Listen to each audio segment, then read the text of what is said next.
Somebody's here. We'll wait a few minutes and see if anybody else wants to go before we get started on the stabilizer here. Elevator.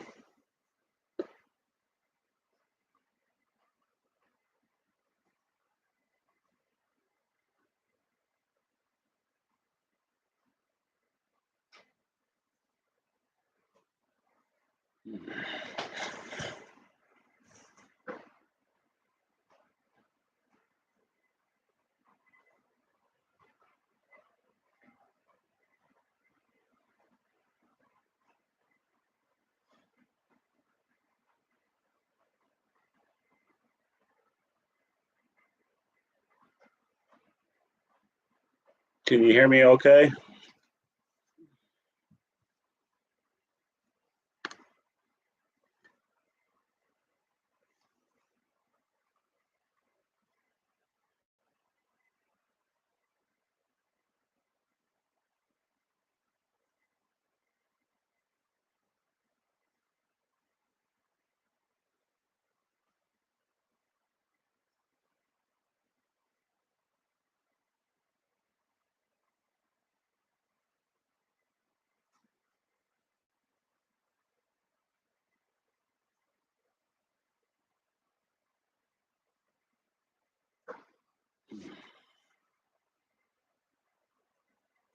Another person.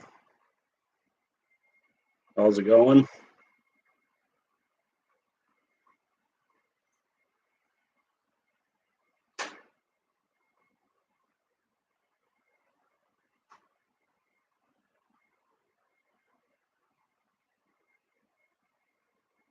Oh, hey Joe, how you doing?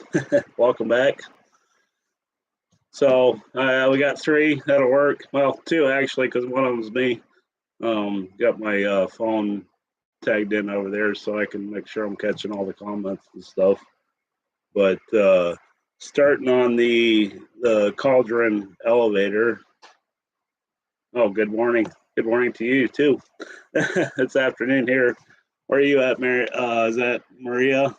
Yeah. We're gonna get started on the elevator assembly here. This has been if you guys haven't seen any of this, the build on the Caudron, back that way there, the wing pieces over there. This has been a difficult build to say the least. I got these plans from a gentleman over in Germany, and he was a part of the reincarnation of the Caudron C450 or 460 is the one that they've built. But there's no 3 views that actually exist for this airplane, so I've always loved the looks of it.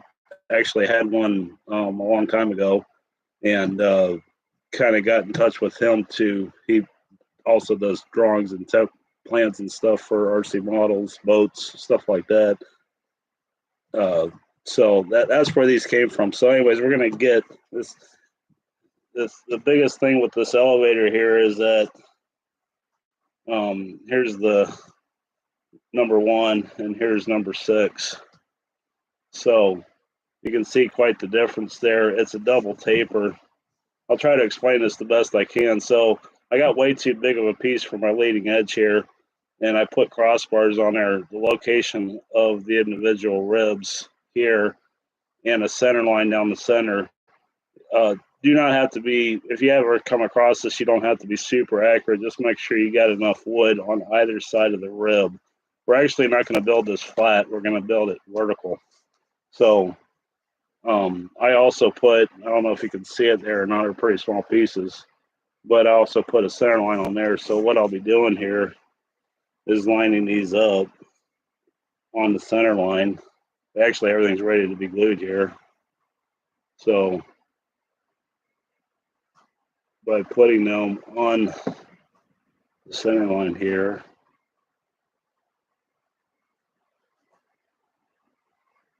and I got my little angle to make sure everything's 90. Kind of like building a, I don't know, fuselage, I guess, with a crutch.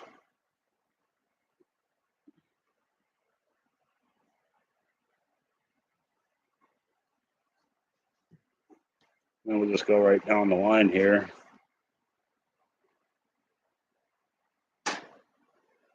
I built the stabilizer in the same way, in the same form. I'm just going to try to line it up with the center line that I've drawn.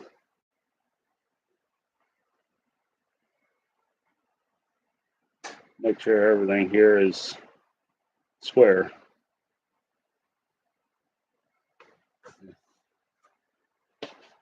That's the elevator. But I built it standing up like this, and then I added the wingtips on. So, yeah, that came out pretty good. So, did you guys have a good New Year's?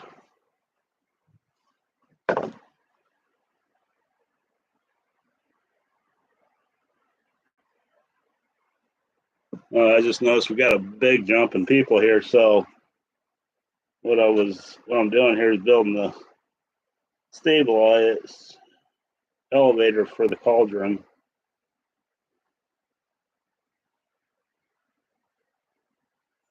We're actually building it face down. It's kind of an unusual building technique. I say so myself. Oh, forgot that one. Pretty close.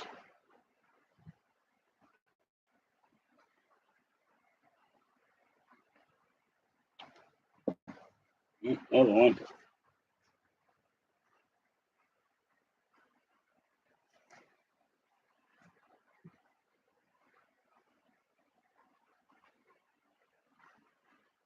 Hey, Four Eyes. Oh, that's cool, Maria. What are you building?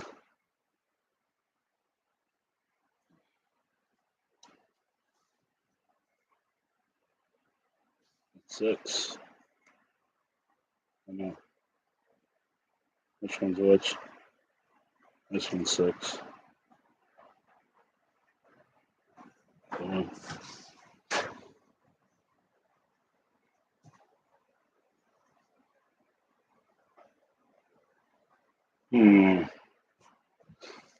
Where did I screw this up? Oh, that's right.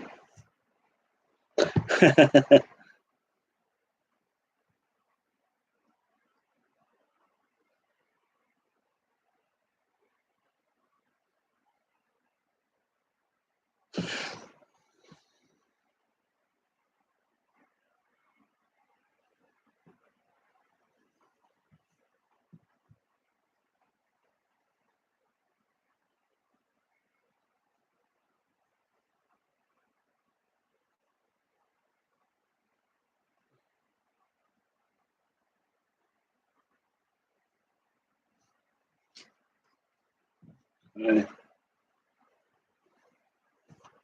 then six, since the when I cut these out, I just used some. I got it.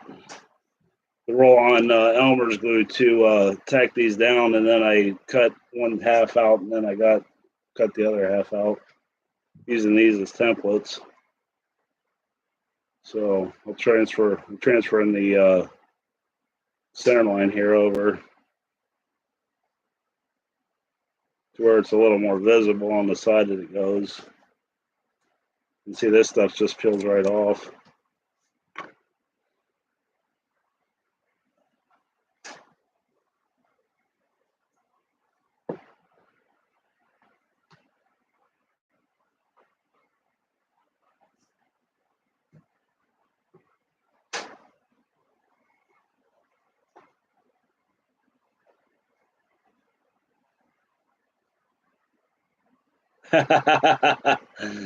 So, well, log in on your other one, otherwise I'm going to call you Maria. I think she already left.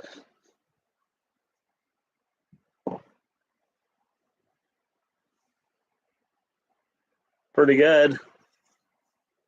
Oh, that one moved a little bit. Brad from Australia. Okay. Hi, Brad.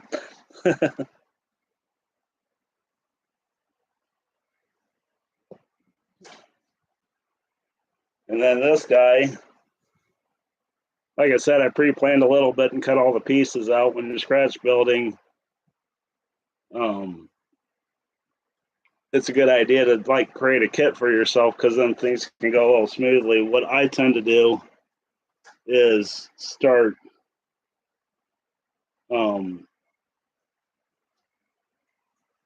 is I'll figure out where my starting point is, like a rudder or elevator or something like that, just to get an idea of how the designer intended the kit to be built.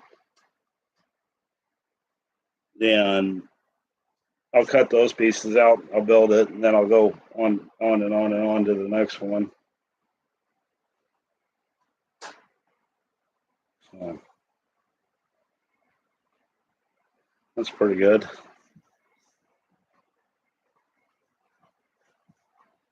Boy, Brad, you're popular.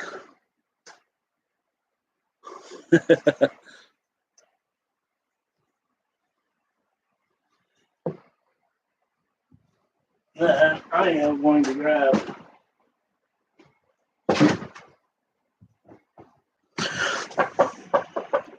And this is where I like to use a little bit of CA, thin CA. That's medium there. That's my go-to. And when I'm trying to line a bunch of parts up,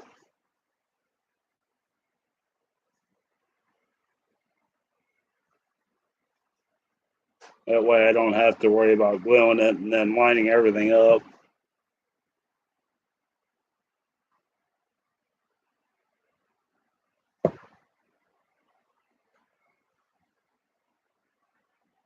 I don't use a lot of CA on my builds though, or thin CA, I should say.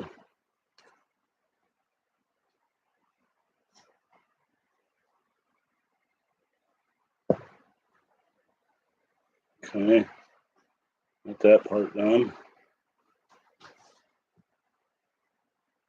Now would be the time to go back and fix any errors, make sure it's straight. That looks pretty good. Got a lot of material to remove here, you can see, but that'll come with final sanding and shaping.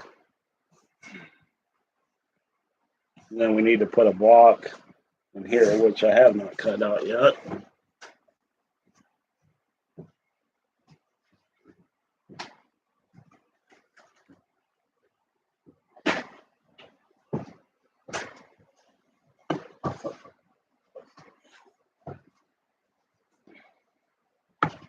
And then this should work just fine for our blocking. The block, excuse me, the block is going to be for the wing joiner wire to go in.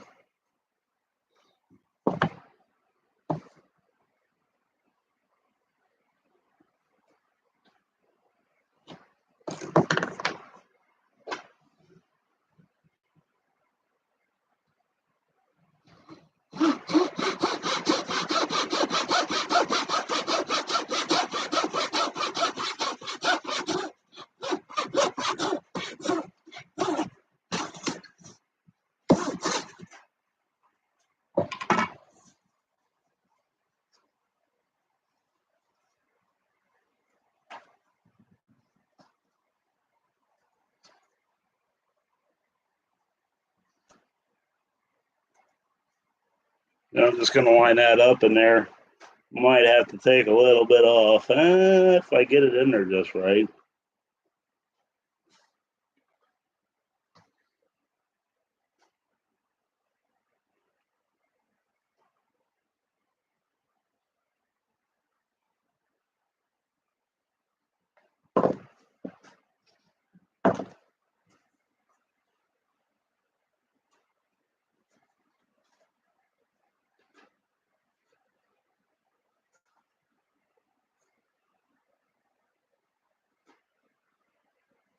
Yeah.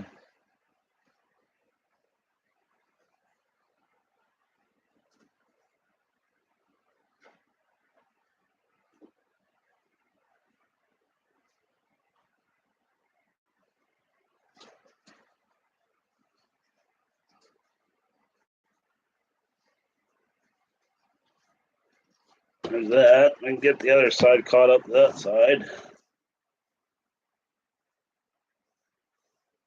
I also marked on this. I don't know if you can see that or not, but you know where the 1, 2, 3, 4, 5, and 6 go ribs. Yeah, it's not too bad, seeing as I've been at it for a couple of years. I don't expect to get a ton of subscribers just because of the genre I'm in. Don't have a lot of instant gratification with ARPs and stuff and giant scale. But maybe we can bring building back. I don't know.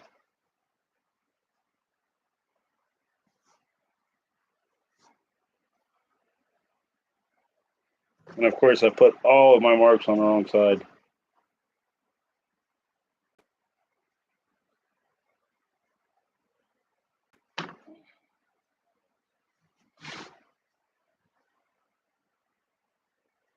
It is going to be an Irvine 122 stroke.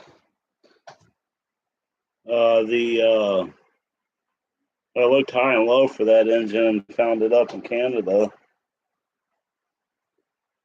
But yeah, it should power the plane quite nicely.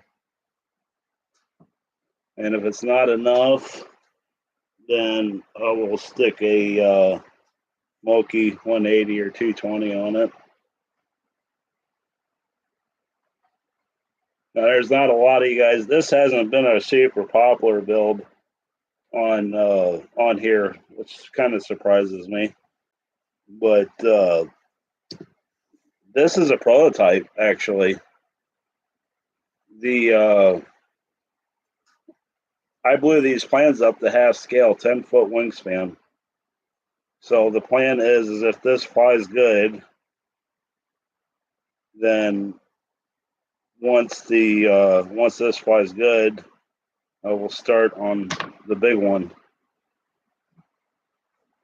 The wingspan on this is I don't remember. I can tell you though.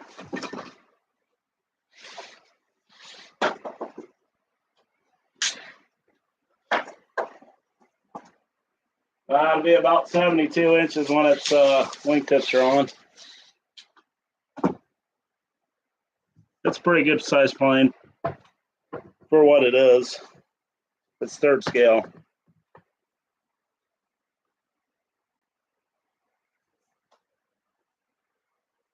Oh, I'm glad to hear that, Brad. That's what they're intended for to do is get new guys involved in this and building instead of buying. And I mean, even if you just build one plane in your lifetime in the hobby, you get such a better understanding. Hey Chris, how you doing? I haven't got your package mailed out yet. But it'll be out in the mail tomorrow. So yeah. But yeah, it's oh yeah, it'll be a nice size plane.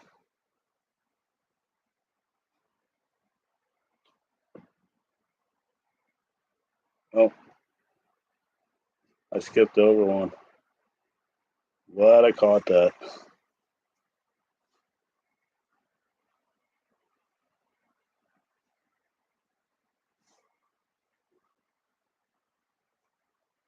This is for.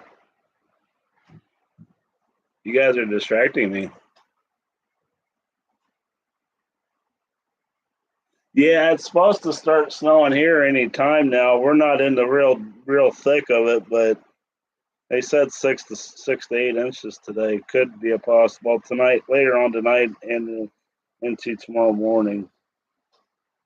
I hope I ain't got to work tomorrow. That would be nice.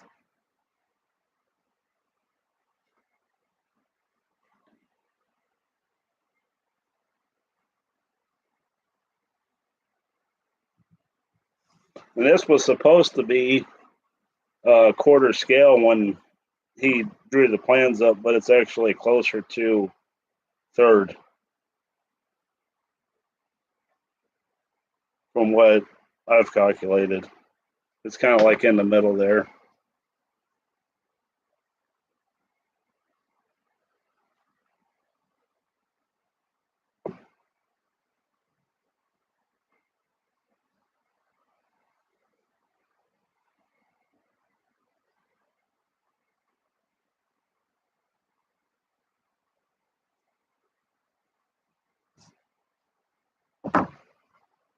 Okay, let's see how this fits.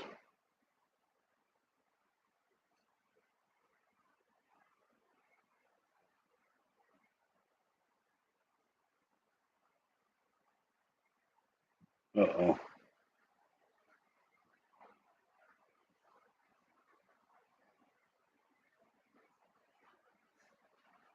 Okay, that's fitting fine. This one here is giving me a little grief.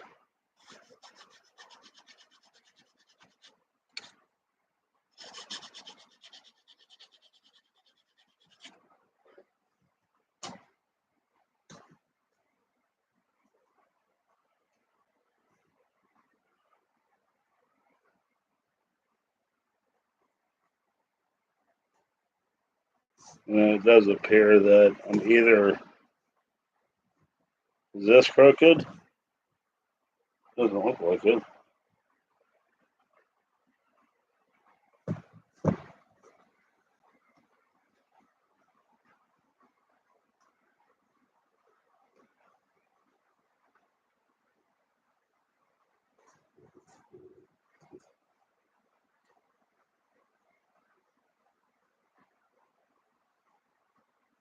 Let's see how it fits in here. That's the top.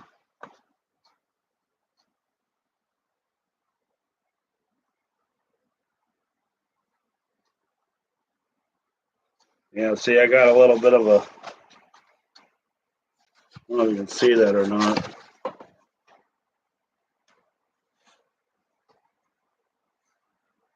I'll try to show you guys. If you look right in here, you can see that there's a gap there, but it ends here. So this is a little long.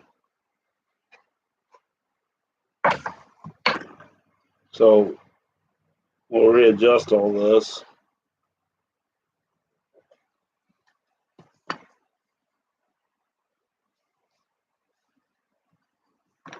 Make that straight.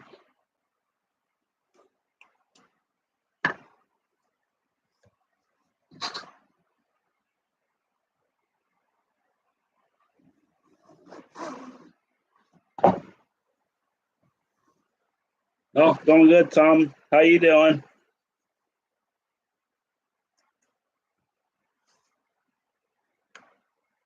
So for those just joining us, we are in the middle of the elevator build for the Caudron.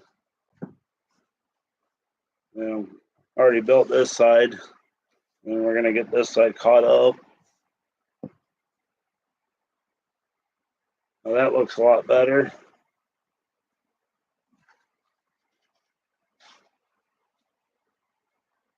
And the gap has gone away.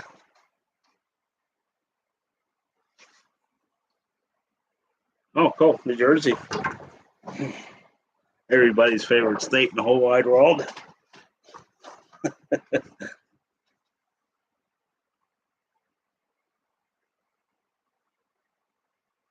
And I'm not even squeezing the bottle. I'm just letting it flow out and saturate the wood around it a little bit. Make sure you get some on your fingers too.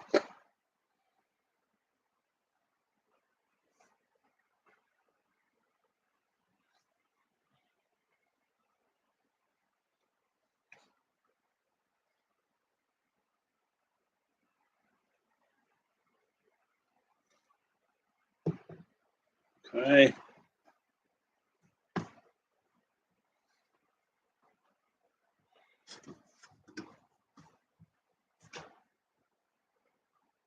No, I'm not. I'm not big into the gas engines. So I have. I'm trying to think. I had a Was that a DA? It's either a DA or DLE. I can't remember which. 30. That was in a Lanier.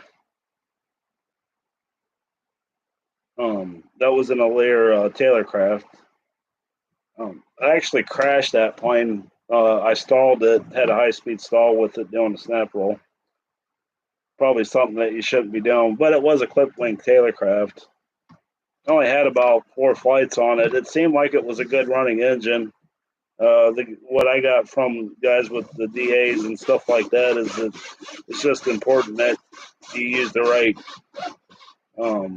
oil and stuff and oil mix and the braking period. So, yeah.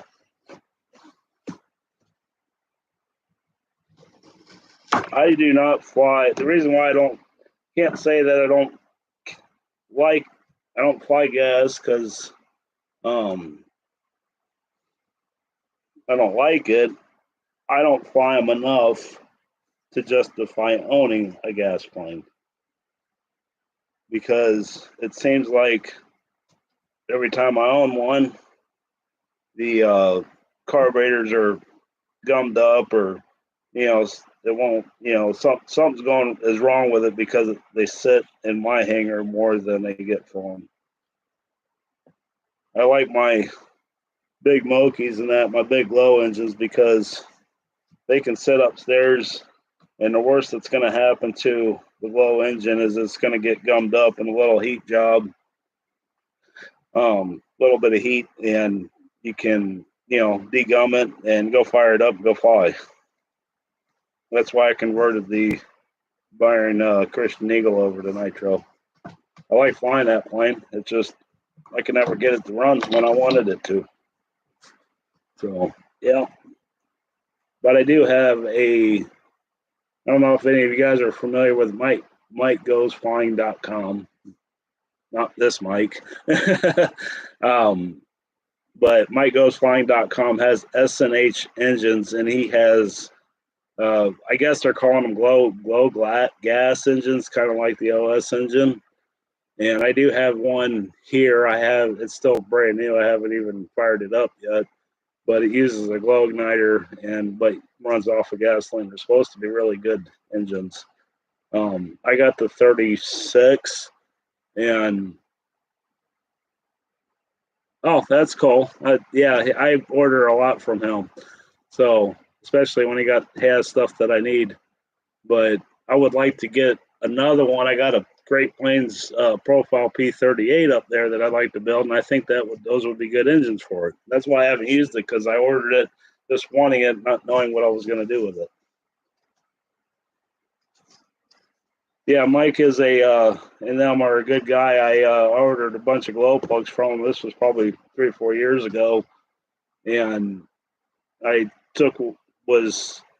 put a 4-stroke plug in one of my Mokies, and it blew the center out the first time I tried to run it, and he sent me like 2 more not even a few days later after I emailed him.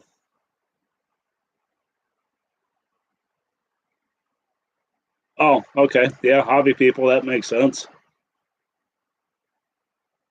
Yep. Done a lot with them back in the days too, or at least Dad did. Okay, so we're structurally sound now, and so this whole thing is going to get sheeted. So now I need to do a rough sanding on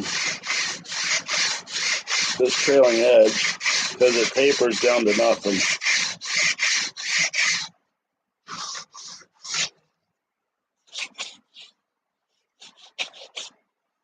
So that way I can at least get one side sheeted.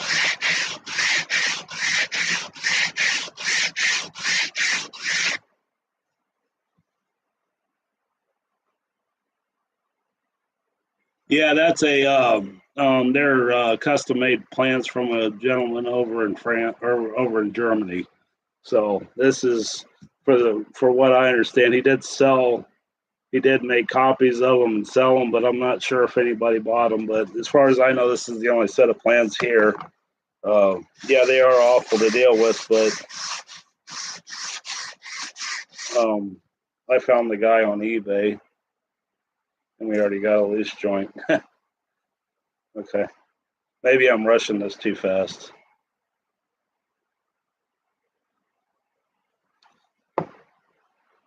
Probably when I push down on it on the table.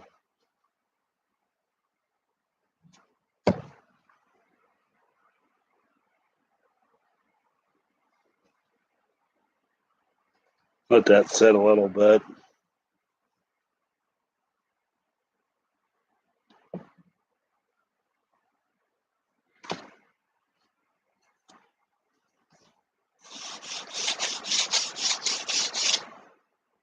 I know, it's just so exciting watching me sit here and stand.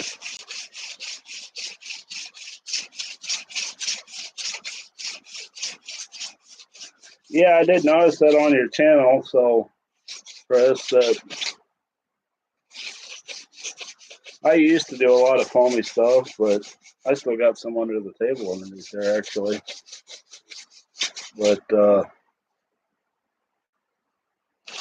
I like my balsa wood.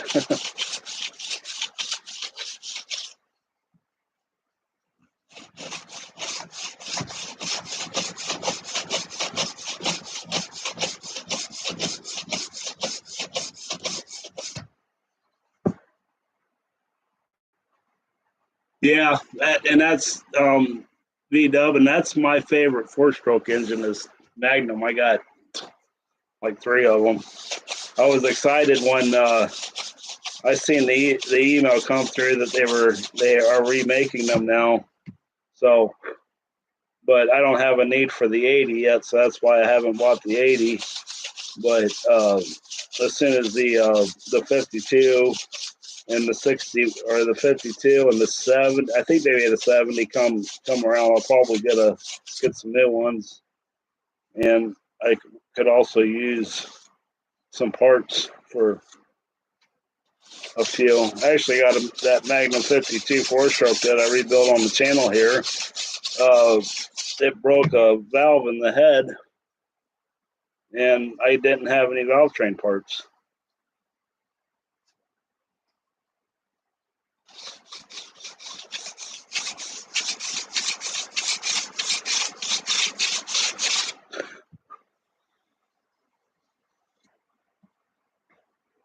That looks pretty good. What do you guys think? Yeah.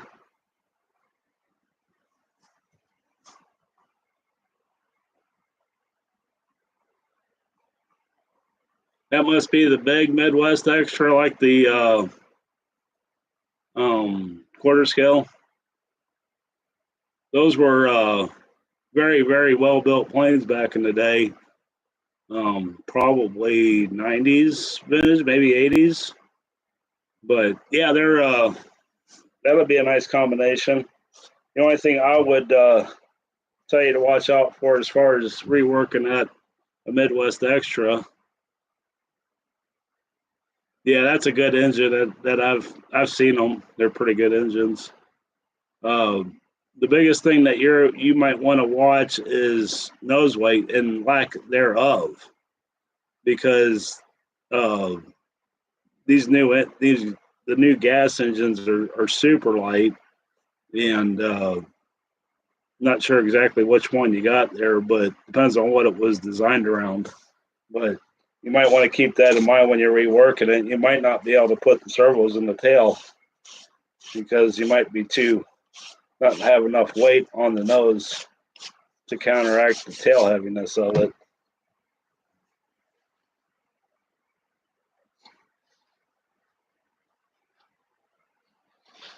Yeah, that looks. I like that. I might have to radius that in just a little bit. I can do that when I'm sanding it though.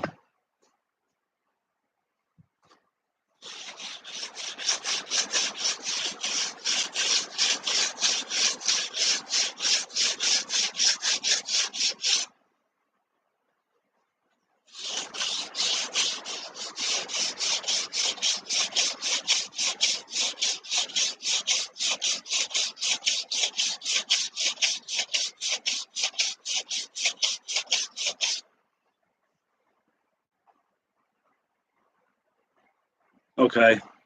Yeah, I bought a bunch of the Magna parts when um um I bought a bunch of the Magna parts when Mike Goes Flying sent out that disclaimer about Magnum engines was no longer going to be produced. And I thought everything I needed to rebuild at least one, if not two engines. So, but he didn't have any. By the time I got to him, all the valve train parts were gone. I'm getting distracted here.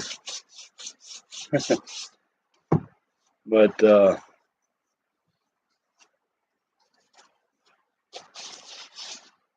I like that.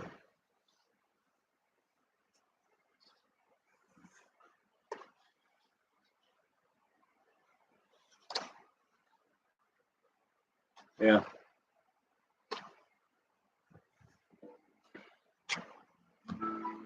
Jeez.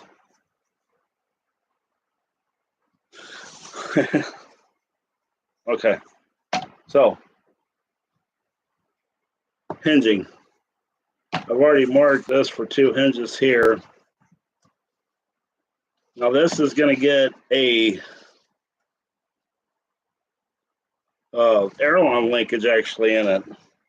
So it's going to get the wire out of here and then over here and then down. And then the nice thing about that,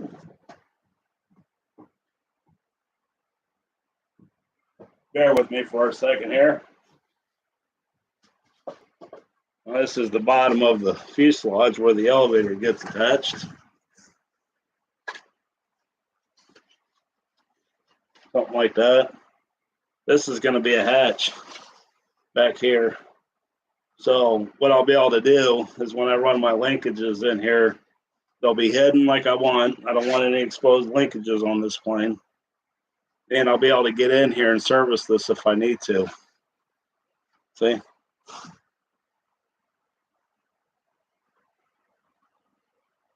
Okay, how many people were just huge out there on the West Coast? Yeah, it was.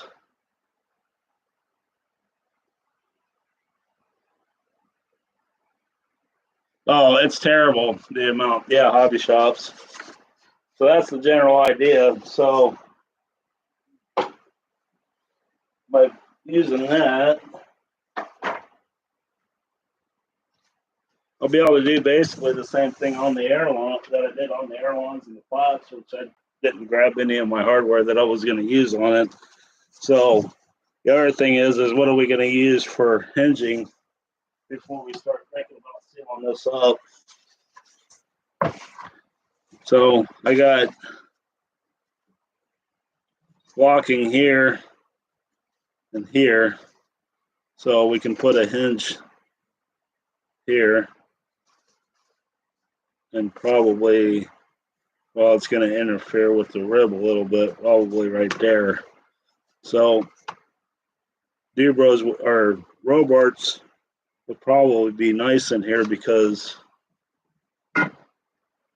here, I'll show you this real quick. This is a side view of the stabilizer right here. I'll get my fat fingers out of the way. And you can see the tri-stock that gets put above and below that to seal the hinge line. And then this gets radiused off. See? Okay. And then, okay, thanks, Brett. I appreciate you sticking around for so long. You have yourself a good night at work. So I think Robarts are the answer to go here. Yeah, it is. Yeah, they made it too much of a toys and not what it used to be. We'll get it back. It's coming around. I have faith. So what I'm going to do, I already got my hinge points picked out here.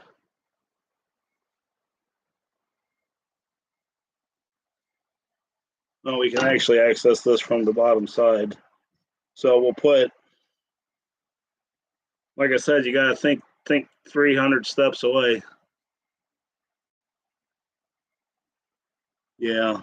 And think, you don't want to, build yourself into a corner and have to rework stuff. So I got some pretty nice balsa wood over here.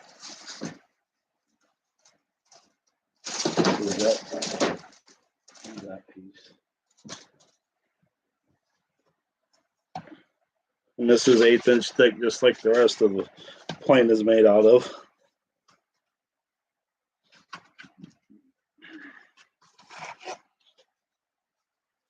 And then what I'm doing here is I'm just going to put this down here, and I'm going to see if I got any gaps whatsoever in here that I might need to sand out.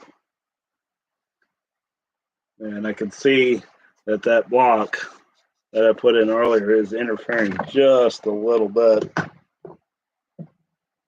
So I'll take my tongue depressor with sandpaper on here and knock that edge off.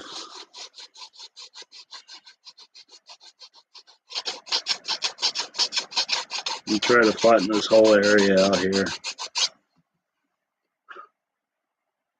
That looks maybe just a touch more. Yeah. Okay, thanks, Brad. I appreciate it.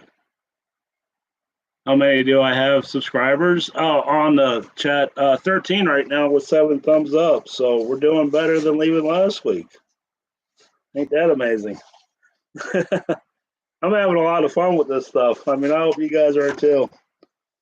It's really cutting into my video editing time, so I don't even know if I'll have a video out this week or not. I will try. I ain't promising nothing.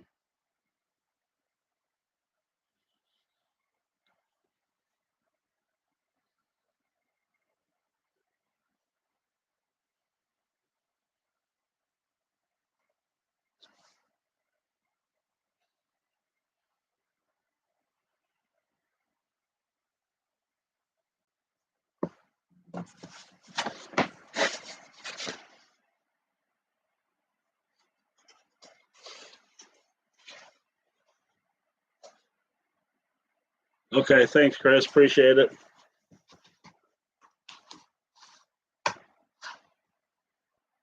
How many airplanes do I have? You should check out my video from a few months ago if you want to see. There's way too many. We lost track after 110 airframes. I would say I probably got, off the top of my head, 15 to 20 that are flyable. So yeah, stick around for a lot of content.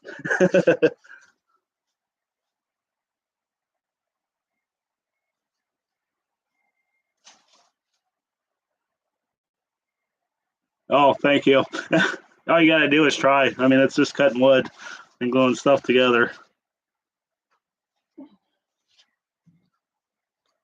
So since we got some new guys on here,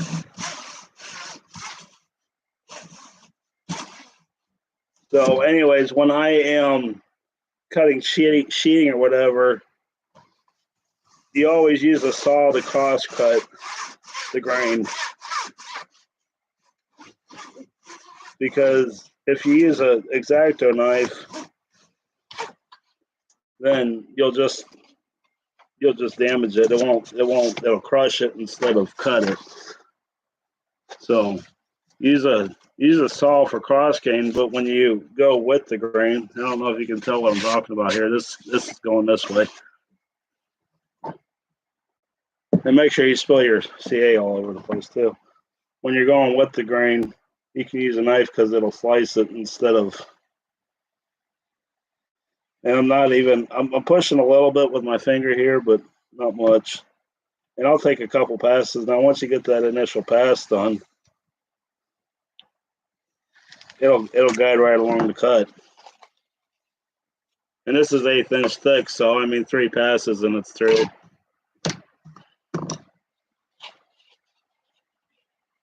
then we'll leave that.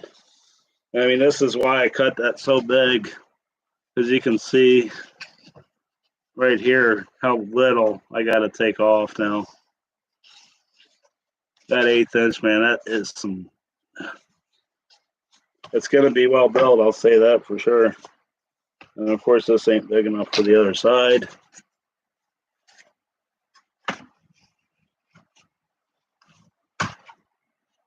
Yep. Yeah. Again, don't get too far ahead of yourself. And we also, now that we got that, I'll mark this top. And we'll do the same for this one.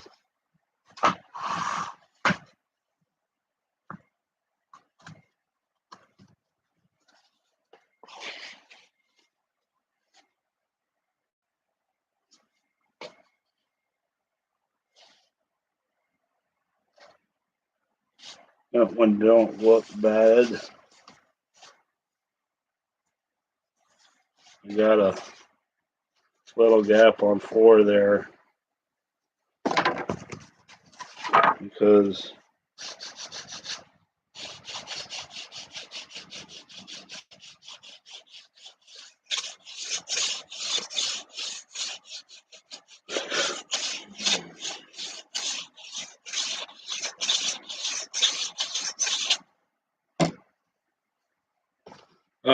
yeah, I'm realizing that I'm missing some. Balsa is getting expensive. Oh, I got a long ways to go to catch up with 200 planes. Not if you look in the right areas. I get a lot of my balsa like this. I mean, I bought this at a swap meet. You know, all this stuff here. It was already cut. It ain't full sheets. I mean, look at all this. I think I paid I paid like $5 for this. So, you know, I do order my balsa wood from. Last order was Balsa USA, and I'm lucky to have some friends. Not that it's the greatest quality, but I had a guy give me this. You're like, holy cow! I mean, it's a little bowed. I don't know if you can see that or not. They got some bowing to them, but great for small pieces.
This stuff takes a while, don't it?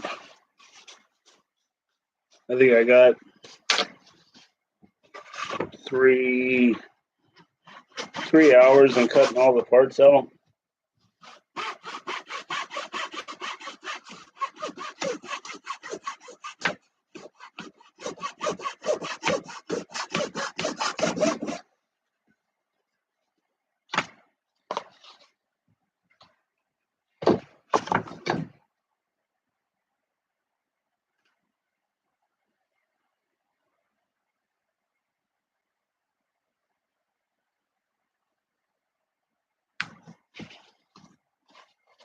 Got that one in one shot. That's some pretty light wood. Okay. All right, blocking. Before I forget.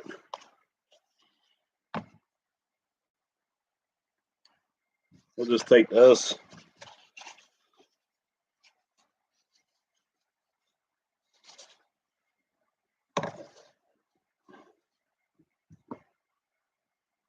No, that's what they make a bandsaw and all that for. I don't seem to ever have the right size for this either. You're going to see that in a little bit if you stick around. But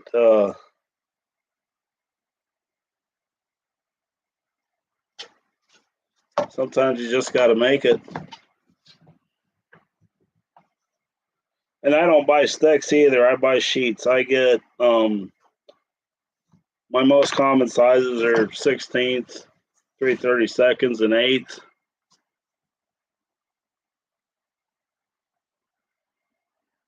Yeah, it was a large kit, but yeah, oh yeah, that's a good deal. But I don't buy sticks. I the only reason why I have sticks is because a really good friend of mine back in Iowa had the hobby shop, and he retired, and that's how I was able to get the balsa bin over there because I bought it from him. So I think I paid $700 for that, and it was full of wood. All right, so I just kind of walk out here, and then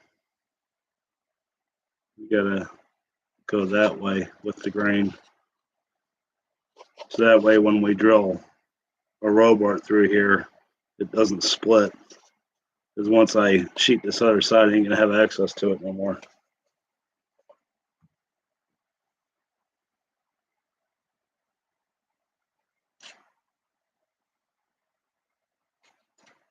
Yeah.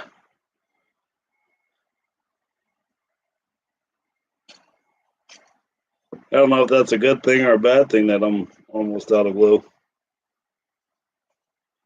I got 2 more bottles in the fridge over there.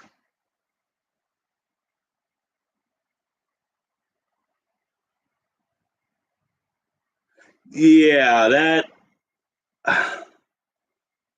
that ultimate came out way better than I even expected it to. So the cowl is on order. So that's what I was going to tell you guys about was the cowl on the ultimate.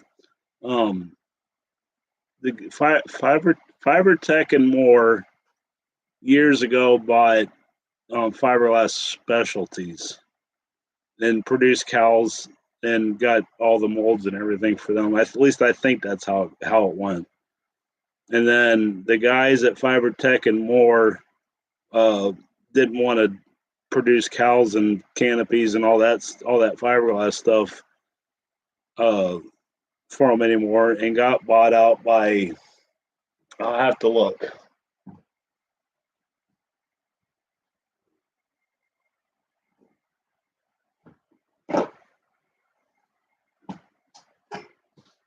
Let me see here. So it was on Messenger.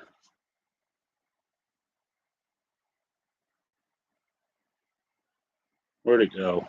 I know it's in here. There it is.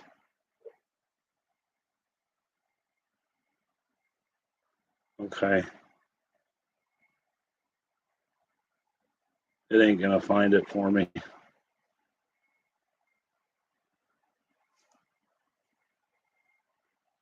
I'll try. Did he delete the?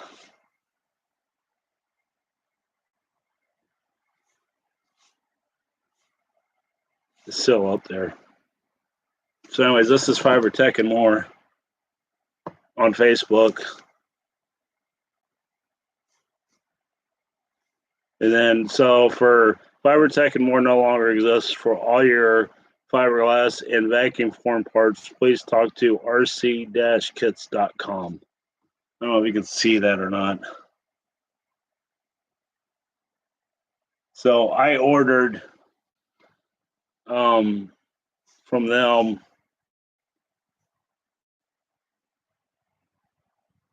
last week for the fiberglass cowl for that. And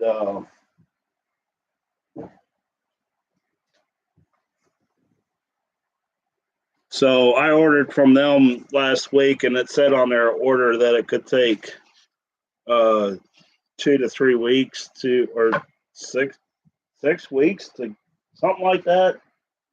It's a long time to get the order in. So we'll see. We'll see what it looks like. I'll definitely have it on the channel here. So now,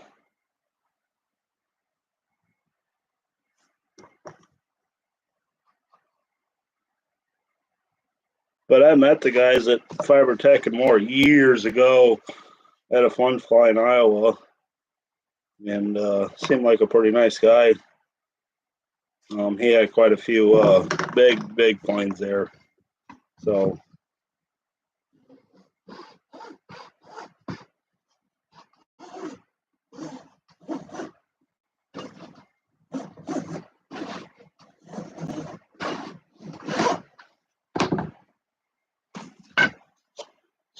anyways, part of the problem that I'm having that a lot of people might, I don't know if you can see this or not. I'm going to bring the planes over a little closer to you.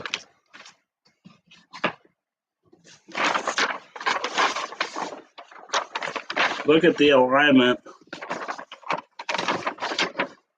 with the ribs on the stabilizer and the ribs on the elevator. They're misaligned. Usually, I mean, even on the rudder, they're all lined up. You know, you would have 2, and then 3, 4, you know, so on and so forth. The problem that you have with that is you need to put a hinge point right here, right? So we put one down on the end and then, well, right here actually. But it really limits your area where you can put locking and your hinge at. If this was over here and this was here and this was wide open, then you got more area, if that makes sense. I didn't catch that in time. So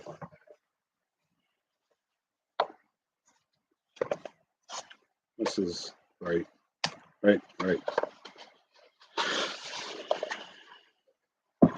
So if I wanted my hinge to be right there. That's where my blocking's at, right? Well, now I got a rib in the way. So I'm hoping that I made this big enough, which I usually do make a pretty good size, that I can sneak the hinge on this side like that. So we'll see. We'll see if I, when I go to hinge this thing, if I drill it into nothing.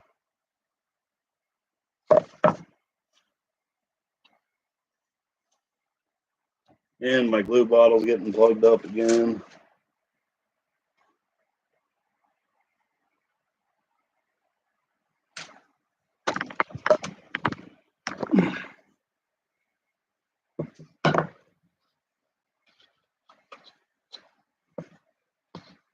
Okay.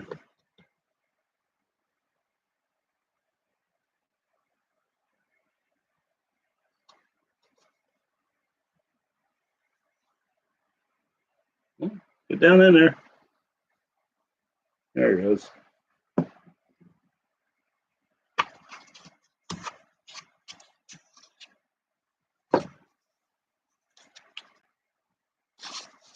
So there's my blocking. And now I might have made that one a little too tall. You can see, it's going to hit it, see.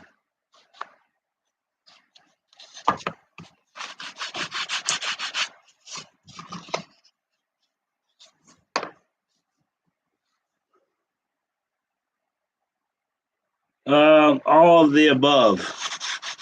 Depends on the application as far as glue goes.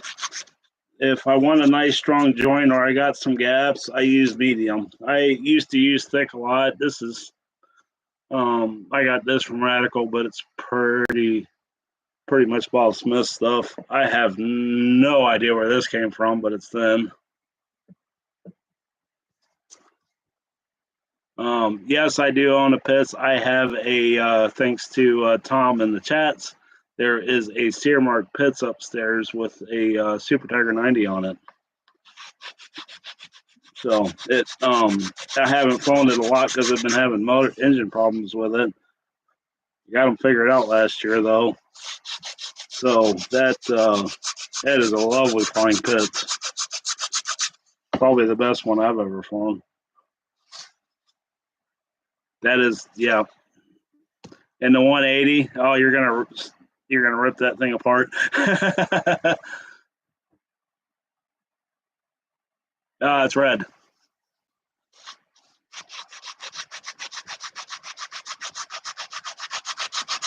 But as far as glue goes, general adhesive is medium CA. If I'm not in a hurry or if I need a lot of working time, I use Type Bond. Oh, that's right. That was Tanya's plane. Yeah.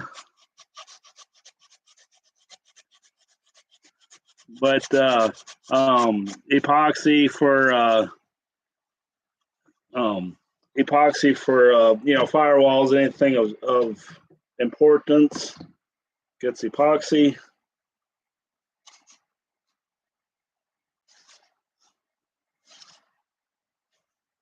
I don't know why I wrote it. Put it right on there. So I got. You can tell I use it. It's almost empty.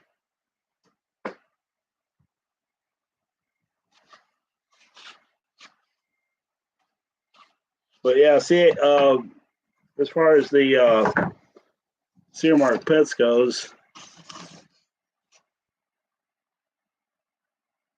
yeah, that is a good deal. I got you beat though. I got mine for a birthday present. I had to put everything in it though.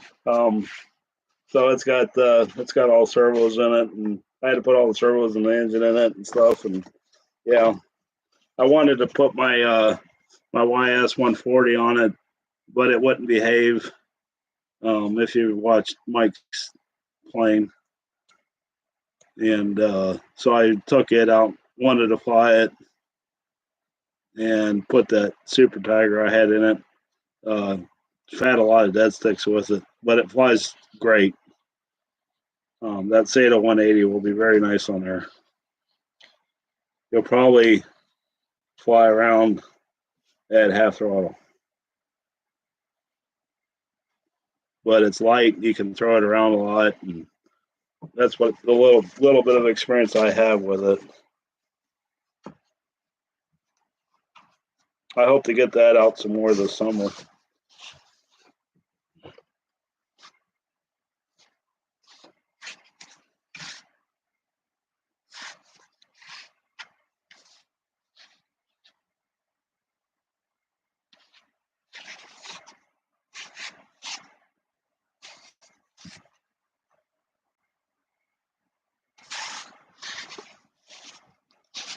Okay.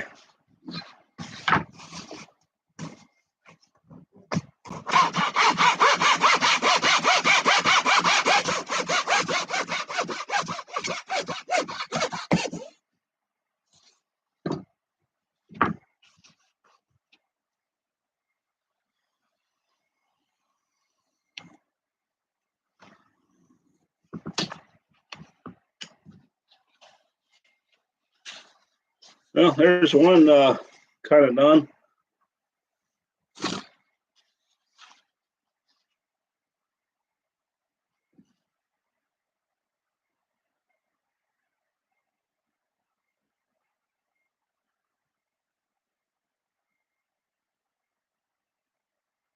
Oh, there you go. The Dave Patrick, that's the same as the Goldberg Ultimate too, isn't it? Or is that a real big plane?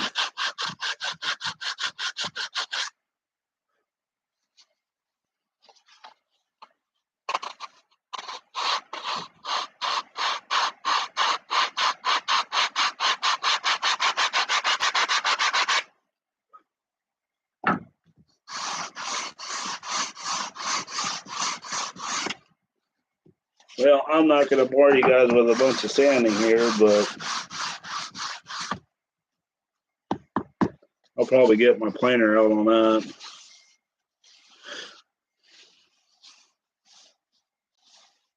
Okay, thanks, Tom. You have a good night. Thanks for popping in again.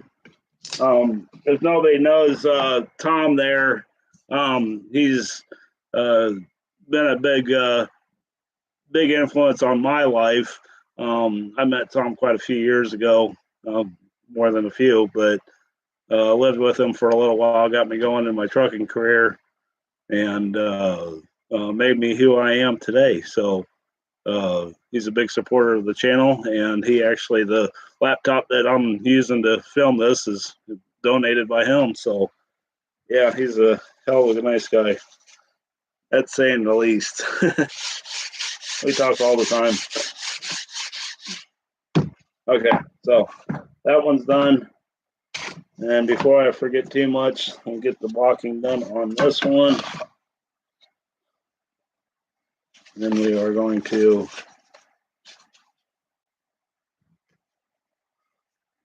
mark out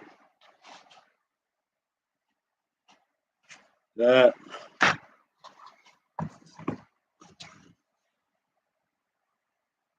Oh, thanks, Anthony. I appreciate it.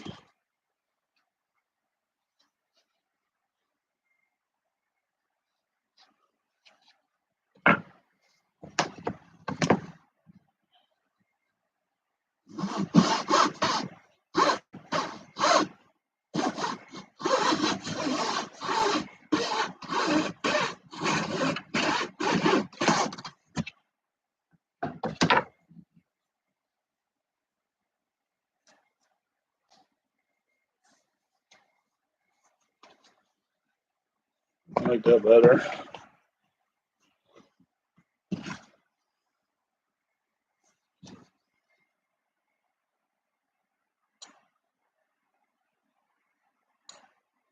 I might have to go get another bottle of CA, but yeah, Tom, he's a cool guy. Yeah, he flies too. He don't fly near as much as what he used to, but he does fly. We trade airplanes back and forth, sell them to each other and all that.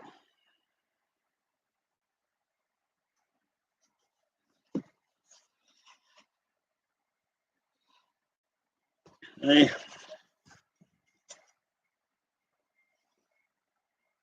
we need to.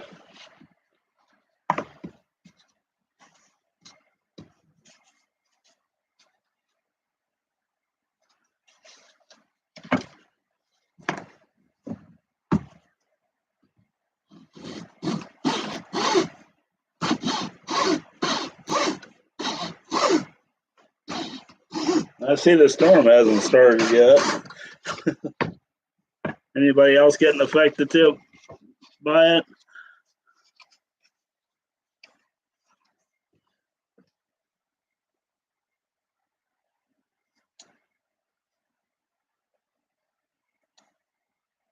Never mind, one little bit more.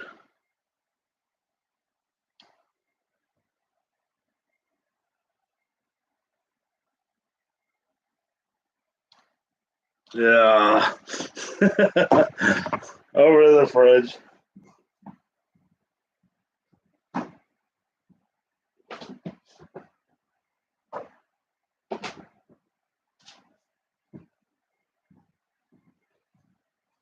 I get to use fancy stuff now. I had to make that order for the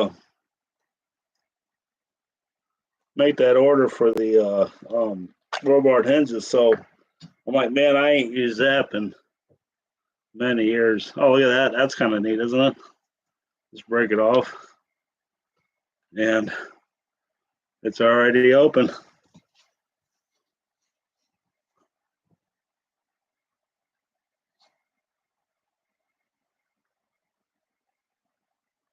Yeah, I've heard that. Yeah.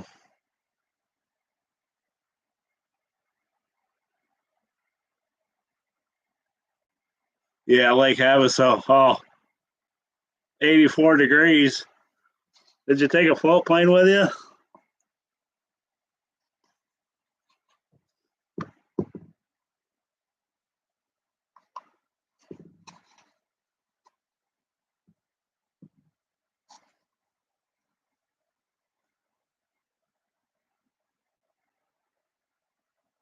Yeah, we haven't. I don't think it's even started snowing yet.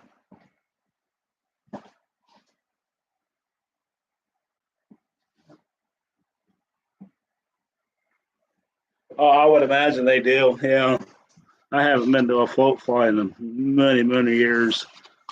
We got a huge lake up north of here in Salina, and none of the clubs up there take advantage of it. Okay, so we got a little bit there and a little bit there.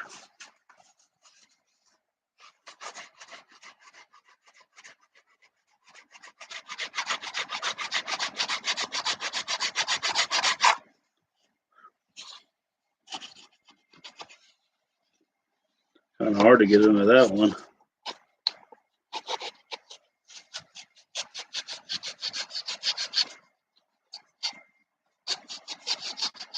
Oh, gotcha. Yeah.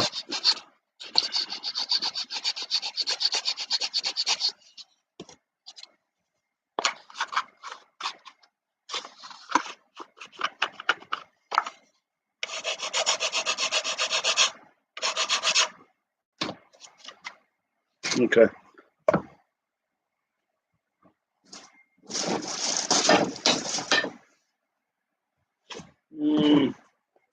Where did the rest of that?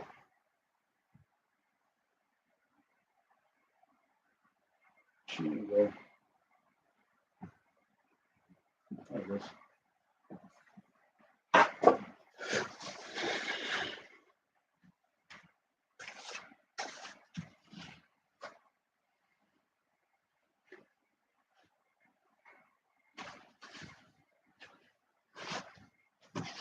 Yeah, that would be nice to have a.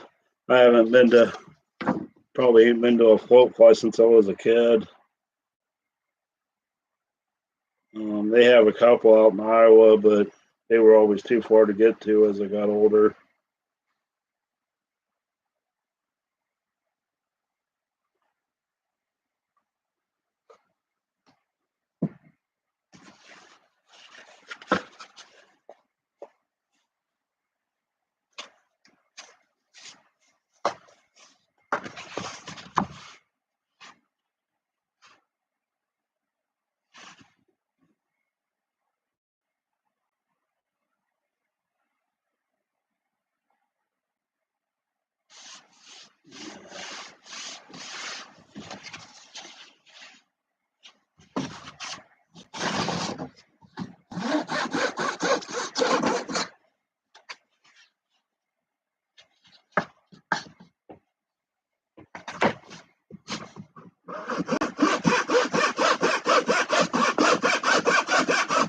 I met a guy up in Detroit, and a couple 3 months ago. He's actually coming down to pick some stuff up here pretty soon, and he says they have a lot of float flies up in Michigan, but I might have to check some of them out this summer. Okay, one more.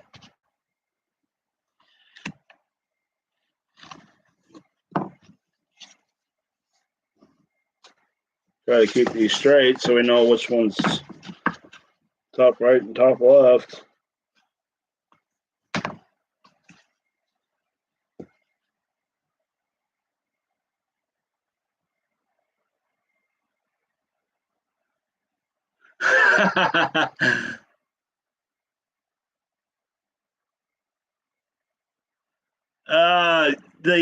Okay, so the intro. I had just started the channel. This was 2 years ago. I live out in the middle of the country, if you guys haven't gathered. If I get enough snow, I'll actually throw some skis on the plane and go fly in the field behind me.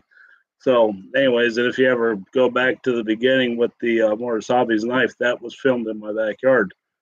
But, anyways, so it was summertime out, and I heard, like any airplane nut, I heard the roar of an airplane, and I went out to look. And I could just see his tail going across the horizon out there, dusting. And I'm like, you got to stop and watch the guy crop dust, because those guys are just, they're awesome. And I'm like, man, I just got the channel going. I wonder if he'll do a flyby or something. No, I don't know him. I have no idea who he is. We have 3 or 4 ag wagons that are stationed in Winchester Airport. I've never been over there. Want to find out about maybe in the future I'll go over and find out. Maybe they can tell who it is by watching the intro, but I don't even think I got the N number. So, anyways, I'm out there, and he does a crop dust right behind the barn here, and I wave at him, and he comes around and swoops around and comes back, and he does the wave as he's coming back across the other way, and then I hear the motor rev up, and he's not taking off. He's staying low. And that's when I got the camera out, and he did 2 flybys like that. And the last one that was the one that you guys see all the time in my intro, and he came right at me, and there's 2 trees in my front yard, and he was so low he made the branches of the tree move. So that is the intro video. I don't know who he is. It just happened by chance. I was thinking about making a new one, but then I like, that's too cool. If that doesn't get your heart racing and get you pumped up to watch an airplane video, something wrong with you. But you ever get hit by fertilizer? No, I have not. The guy seemed like he knew what the heck he was doing. I knew a crop duster back in Iowa, and he was crazy. So yeah, I like the intro. That's probably the best part about editing videos is I get to watch it every time. So yeah. But anyways, let's see what else we got in there. What town am I in again? Union City, Ohio. I'm right on the Indiana border. Google has not made all this has happened in the last 3 years, and they haven't updated the aerial yet. So good luck finding me. But yeah, I'm just outside Union City, Ohio, on the Ohio side, and I'm about an hour away from Muncie. I fly in Greenville, Ohio, which is about 25 minutes to the southeast of me. The Dark County Air Molders is the name of our flying field. You can look us up on Facebook. I think it's just it's Dark County Air Modelers Association. We go by DACAMA is our initials, but like my shirt. Yep, Scott Black got that for me. That's the owner of the glider guy. Yeah, Skybench Aero Towing, and went out to the Balsa Flyers glider meet last year at Muncie last summer. That was a lot of fun. We'll be doing that again. So, and you can't see it, but there's balsa grain in there. Yep. Okay. That part is done. I'll do final sanding and stuff like that off camera unless somebody wants to watch me sand. And then let me get reset here to do we're going to start on the stabilizer. Okay, there's that. Pencil. Garbage.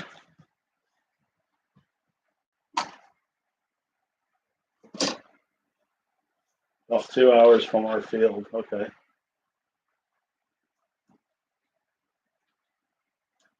Where do you fly at?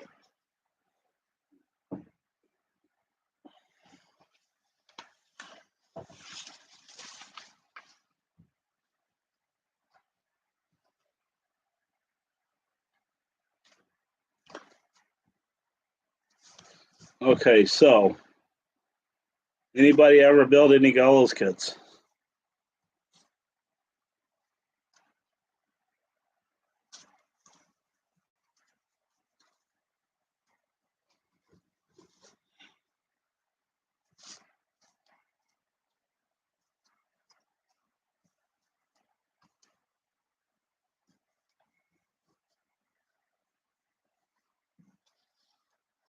Okay.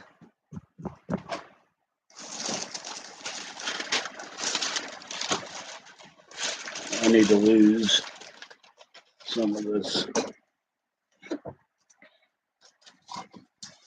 Okay, so this is wax paper. It's clear. The glue will still stick to it, but the glue won't get to your plans. Okay, so if you're doing a traditional build like a wing or a fuselage, stick build, something along those lines, cover with wax paper. I hear saran wrap or cover with saran wrap so that way you save your plans. I didn't get an answer on the gallows question, so I'll explain how this rudder gets built. So this, if you're looking down from the front of the fuselage, is the profile of the rudder. We're going to build it in halves. So like with a gallows kit, that way you can lay half of it down flat and build it more traditional. Okay. And then when we get done with one side, we'll pick that up, we'll flip it over, and then we'll build the other side. Tiffin, Ohio, Radio Control Club. Oh, okay. Yeah, heard of you guys. That's cool. Maybe we can get together sometime.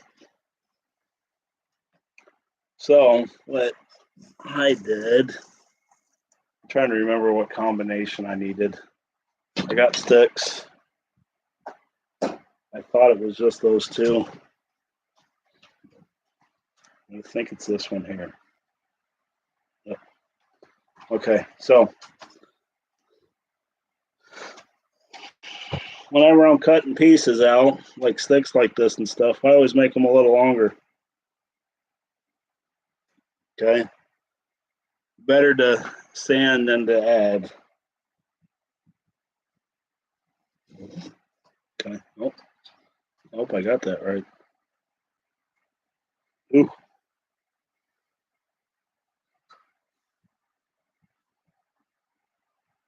That'll be fine. Okay. The other thing that I do,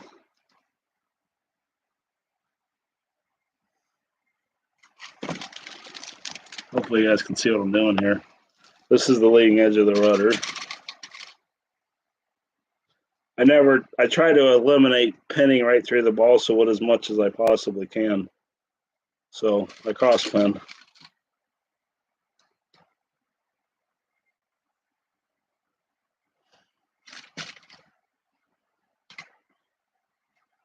Okay.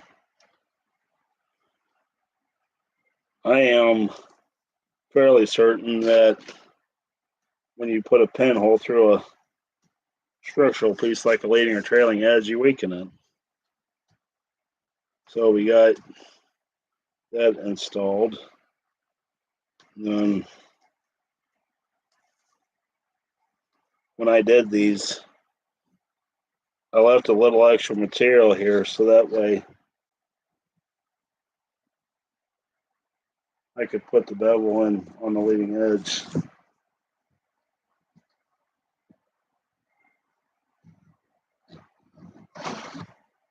You could also sand this in.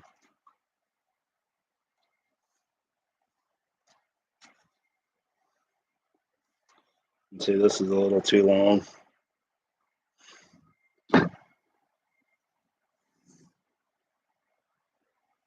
Where did my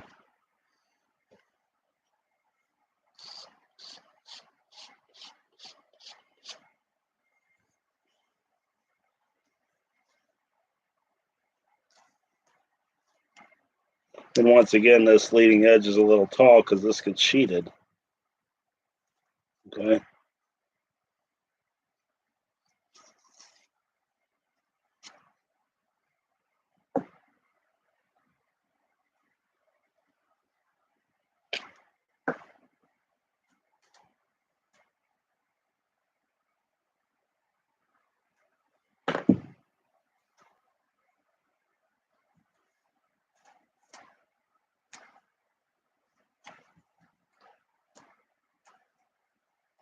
Okay.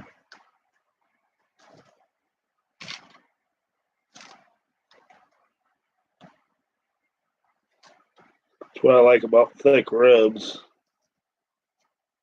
They tend to stand on their own.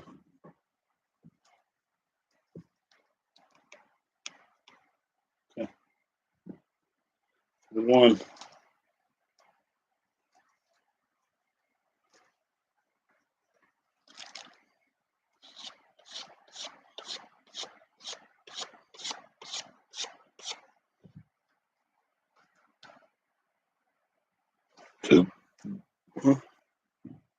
A little less angle.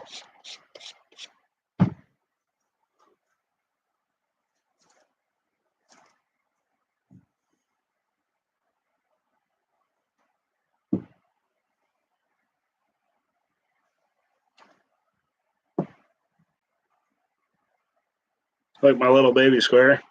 Got that at a swap meet or at a yard sale in on 127 garage sales.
Now these little pieces, I'm not going to put anything on them.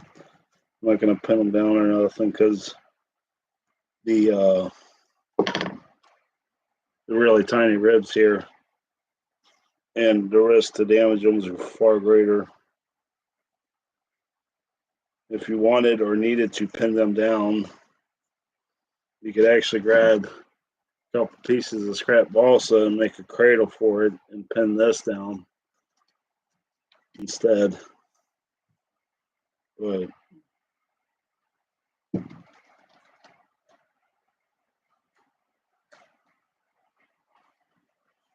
I think we'll be all right.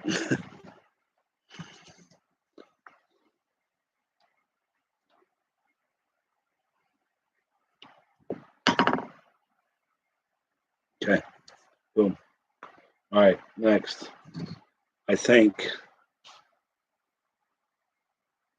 I remember right, we got a little, this is a little thin right here, but it isn't right here. Rib 1, a little thicker than this. Rib 2, a little longer. The other thing we need to do,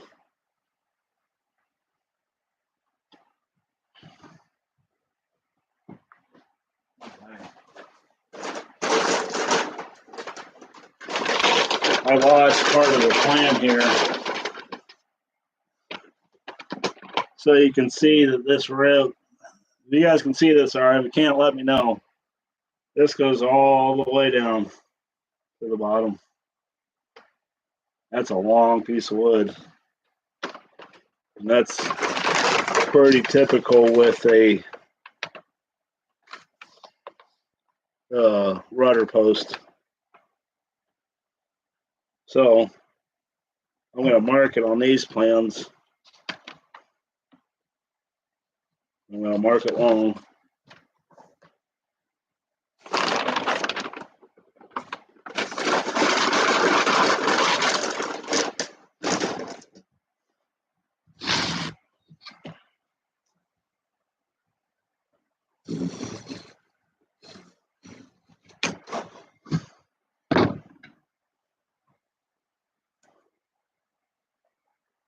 Just like that.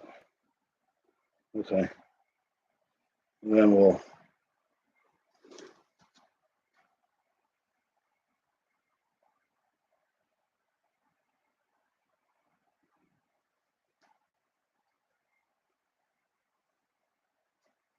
actually,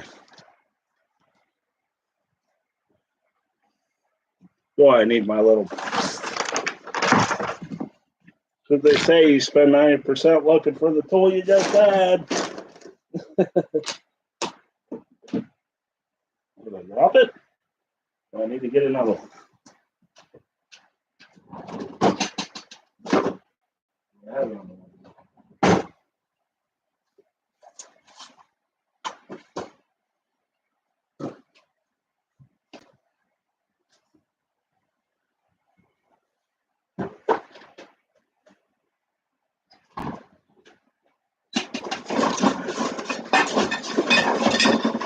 There we go.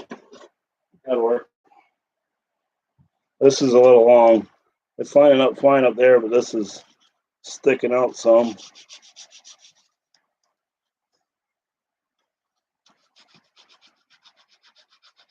In fact, I think I'm just going to go broke here.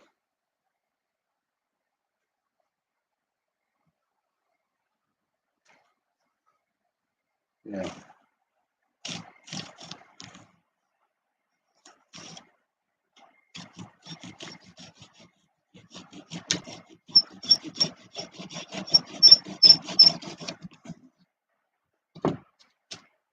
Much better.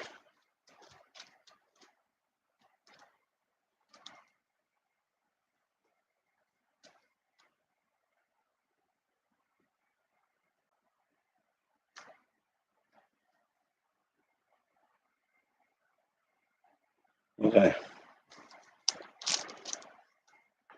So the rudder post is in.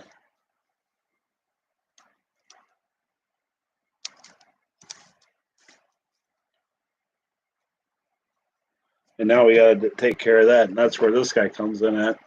And I don't know who said it earlier, but they said that you never have the right size. Well, sometimes you got to make it. And that's what I'm doing right here. Now I'm going to get close to this second from the bottom rib because, like I said, it tapers. Okay. But I'm not going to go to it. And I'm going to run it all the way down the length of this thing.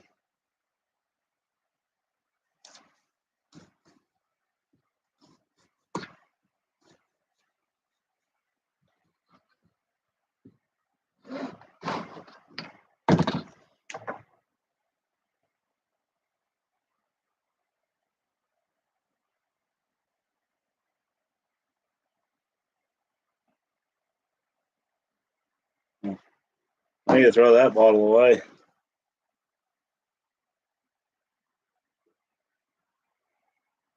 Okay.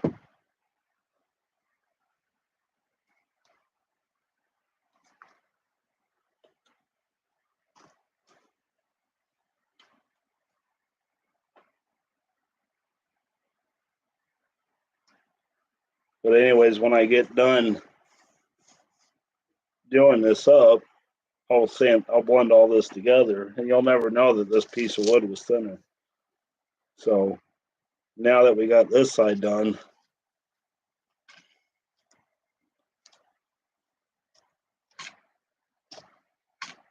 as far as twisting motions and stuff goes, like if you were pretending this was a wing, you'd want to get your leading edge sheeting on. You'd want to get, you'd obviously have a spar running down through here. And you would also want to get, just get as much as you can, because right now,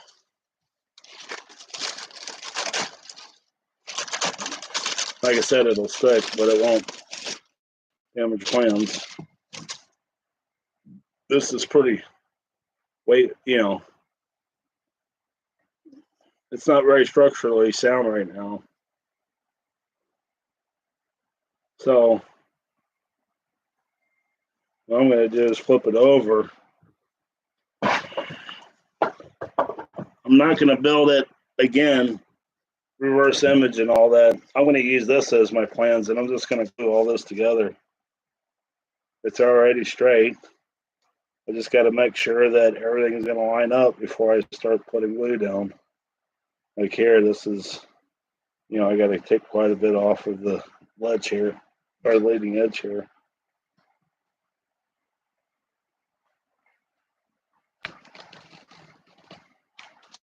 Mark it. That's what I did there. I pull it, mark it, and then you can take it off. If it was less than this, I'd probably sand it.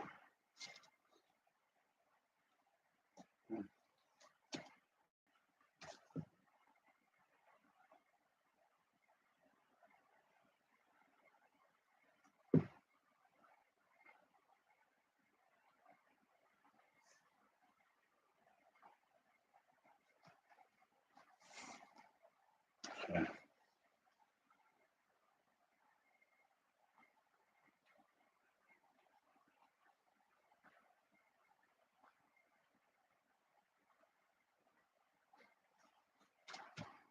D2.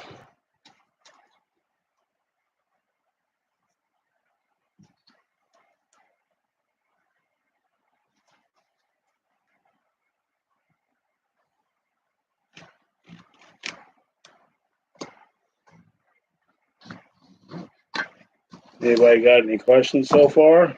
Any more?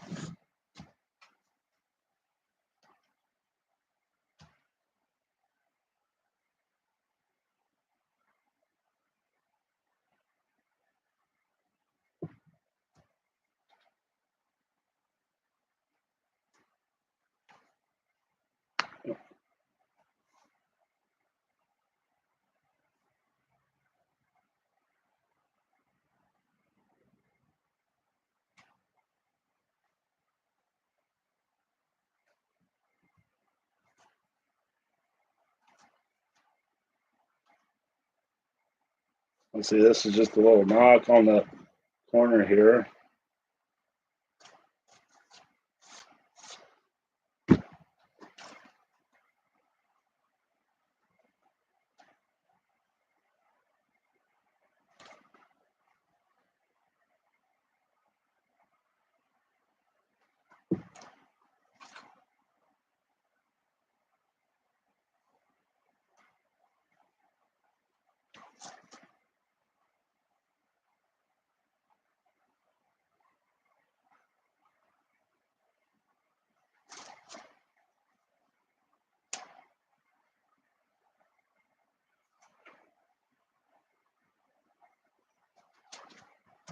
Looking pretty good so far.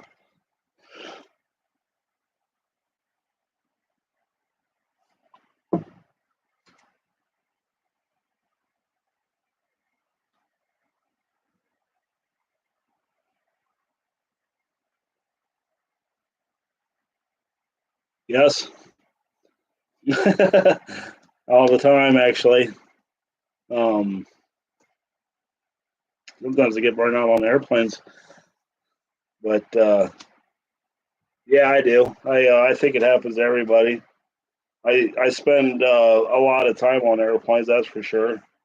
I'm very fortunate to have um, a understanding wife, I guess you would say. But yeah, I do. I try not to let it happen, but it does.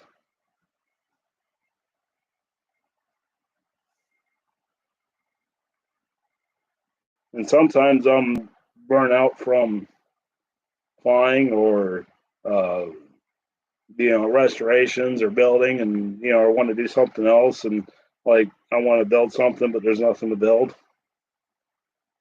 Airplanes come along that way. A lot of my planes are built that way.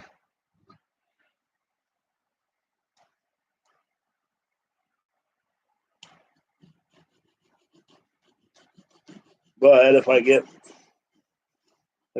burnt out on doing something, I either change it up or wow, that's supposed to be like that. I always try to get out here and do something if I'm burnt out. whether it's fix an airplane or charge a battery or, current project you're burning out on it, come out and put a servo in it or do something little, not because you enjoy it, but because it's got to get done. And by doing it that way, I do believe that you can either get more of it done, or it might spark something inside you to keep moving. And that's what I tell all my guys to do. No, that's not. Just don't ever quit. We need you.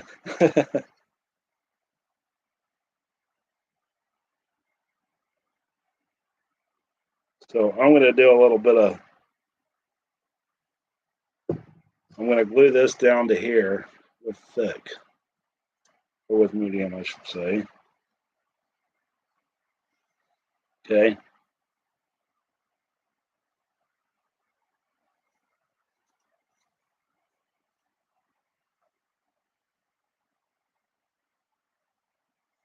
And then I'm going to come back. I'm going to see how this is fitting. Fitting okay. I'm not super happy with that one, but I can fix that with some tri-stock. And then I'm going to come back in here with some C8 with some thin.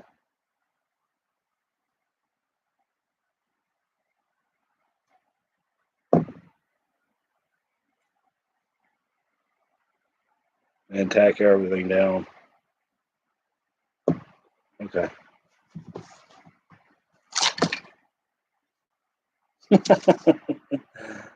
Oops.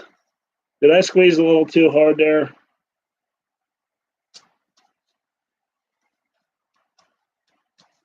Well, ain't that embarrassing?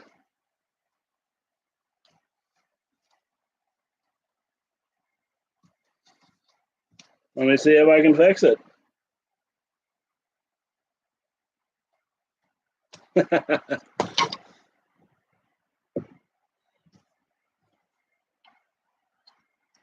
Okay, so let's fix this. No, I did not do that on purpose.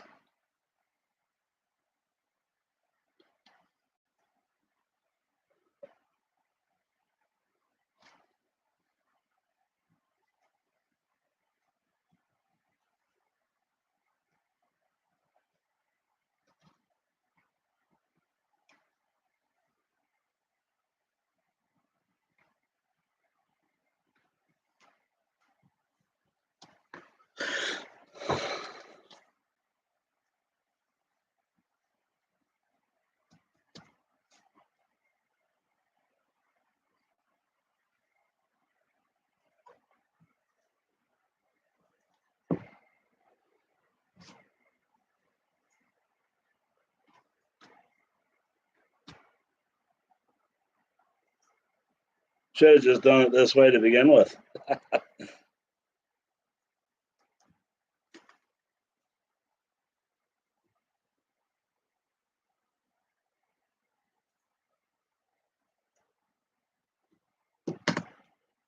No, it's going to stick to everything but me. Sometimes you're just better off throwing it in the garbage and starting over. That's savable. All this glue is going to stop you from gluing again. See all that? All right, now what do you guys want to say? Where's the guy with the, Yeah.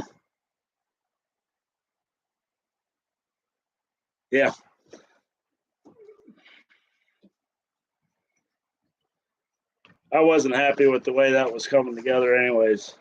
So let's build the rudder instead.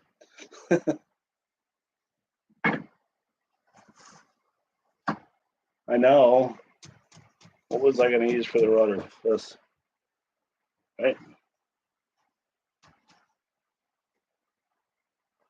Okay, there's the rudder.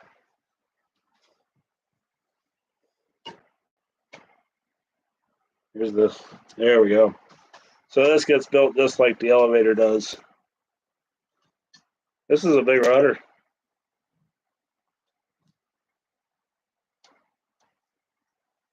Okay, so we got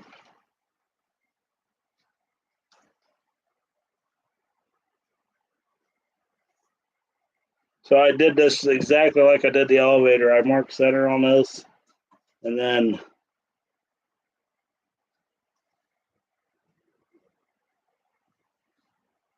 well, I can't believe nobody's calling me out on that. We all make mistakes, right? So I went and marked all this out, center line and everything. 10, 9, 8, 7, 6.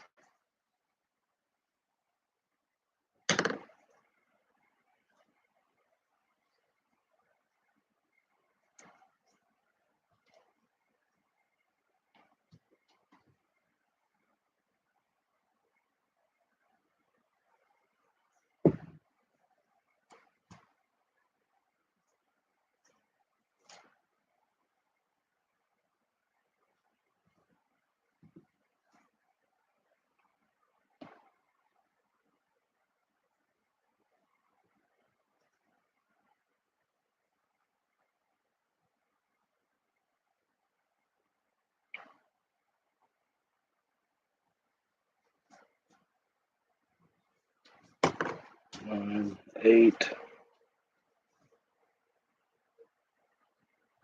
When I set this piece up, this is the trailing edge. I had all these centered.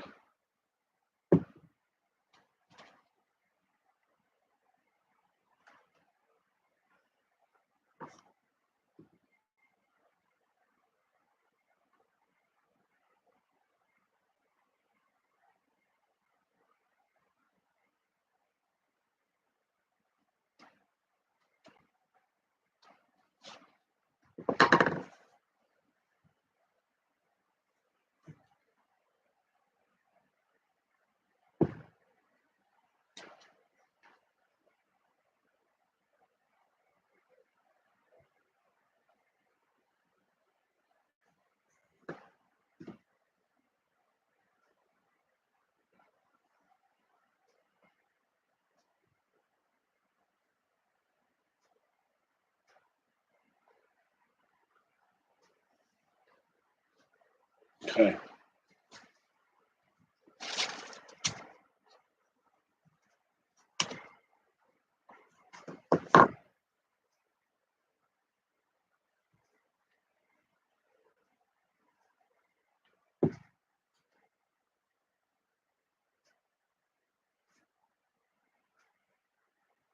That's right. I needed to go in a little bit because it was a little on the wrong side. Kicker makes glue joints brittle. I don't recommend it. I had too much pressure on it. I was trying to hold things together and dangle the dangle, and it slipped like this because it was weak. I said it earlier. It's weak. That's a big rudder, isn't it? Oh. So I don't recommend using kicker for that reason. There are certain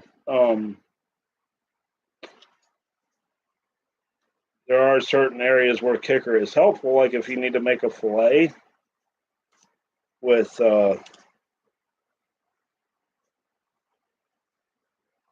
thick CA, you can use kicker. That'll help.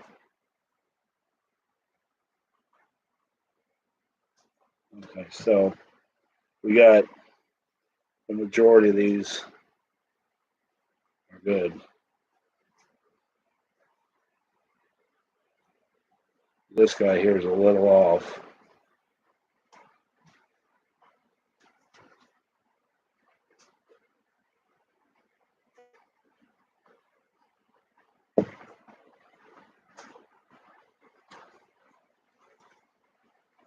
Just don't do it again, right?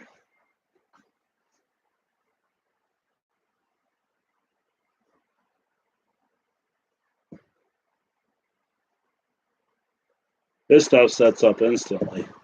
That's what thin's for.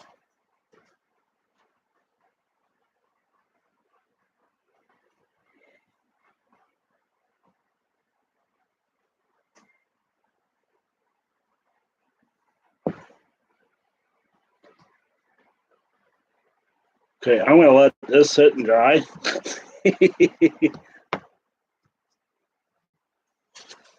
Yeah, we ain't playing them games again. I'm going to have to cut all them ribs back out.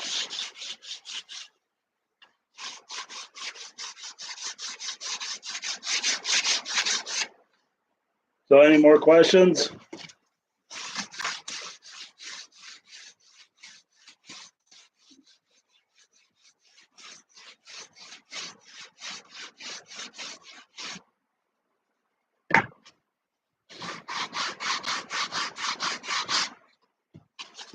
I don't even know where my planer's at.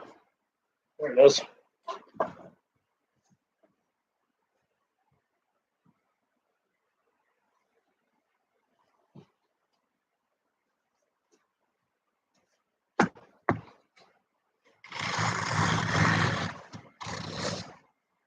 Probably older than me and cuts better than the new one I got. I got one more. Oh, that's there.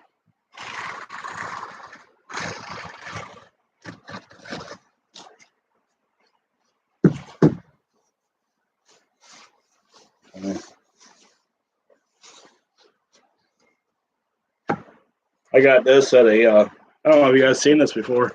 Piece of wood. It's old. I bought that at a yard sale.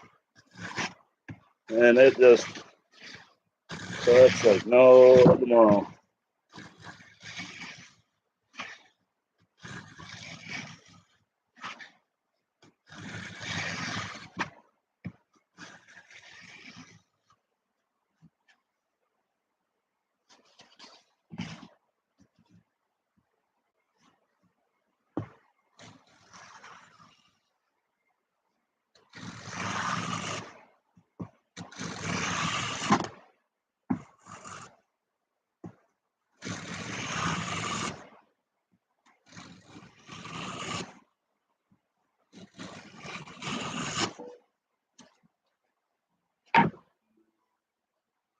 Yeah, nice shavings.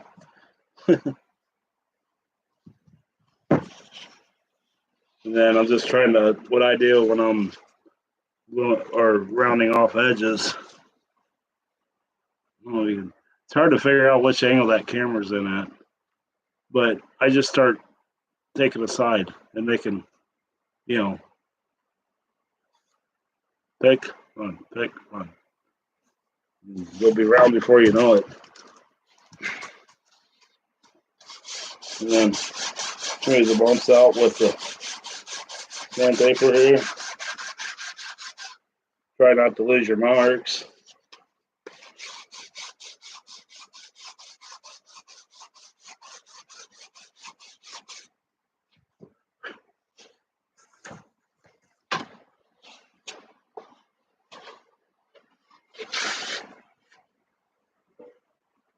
Well, we got a long ways to go.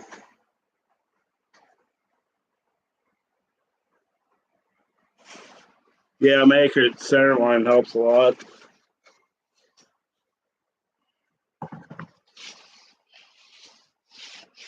This has got to get thinned out big time. I didn't realize that it was growing that much. In fact, this has got to get taper to it too. My dad used to go like this. I'd be upstairs in my bedroom building an airplane. I'd say, Dad, I need a center line for making hinges. And he'd go like this, and I don't know how he would do it. I still can't do it. And anyways, he could put a center line on it, and I'm terrible at it. I don't. That's why I got them Goldberg centering jig things, because I ain't got a knack for it. You want to come over and put a center line on it for me?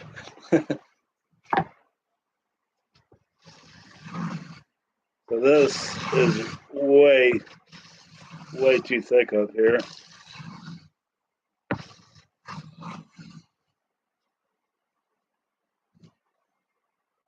That's better.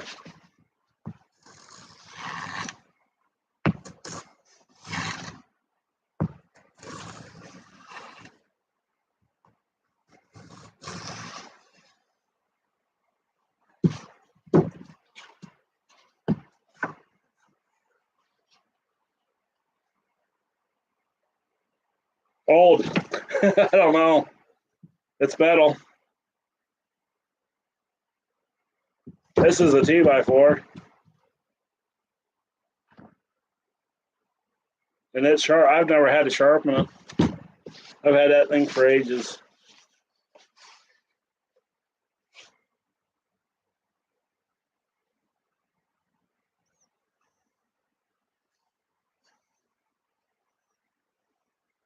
Got a little bit more to do there.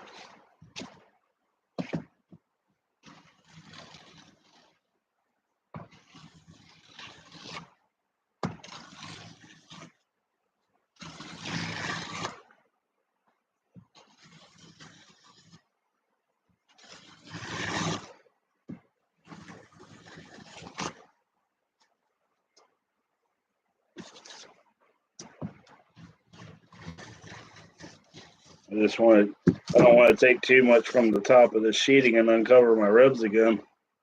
I'm getting a little closer, but it ain't too bad yet.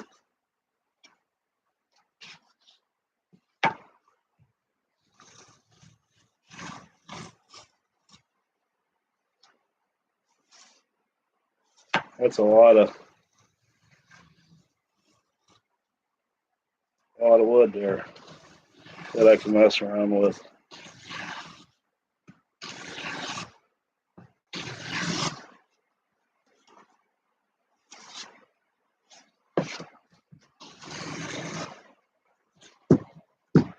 That looks a lot better. Tried to make room for the tri-stock that's got to go in there, albeit it's really small. Yeah. I'm going to leave that there, and then I think, where do I want to go with this?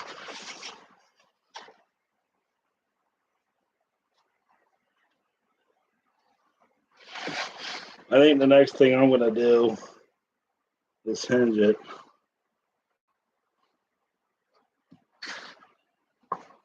See how thick that is? I almost wonder if I got to add some to the link up,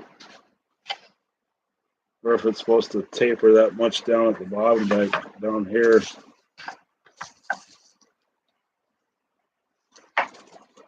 Of course, that's got to get sheeted too. That little rib. I don't know if you can see it there. That's the last rib in the thing, and it didn't say sheet it. No, it needs to be sheeted.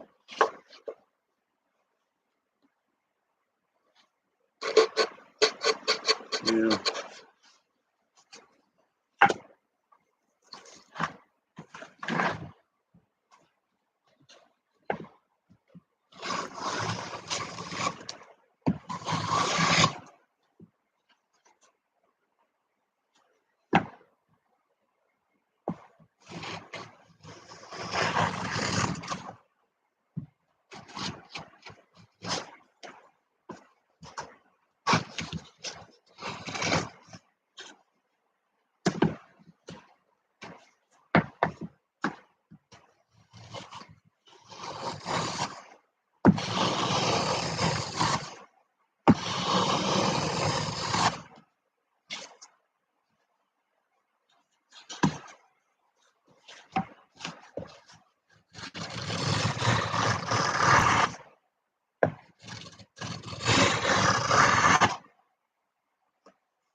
Getting close. We're trying to get a taper started in it.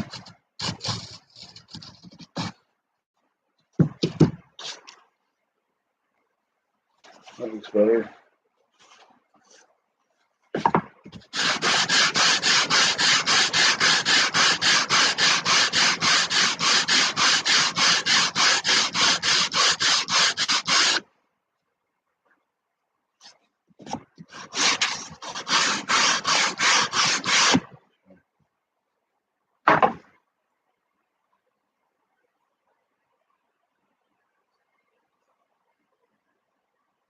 I want to make sure, I got to pull this over.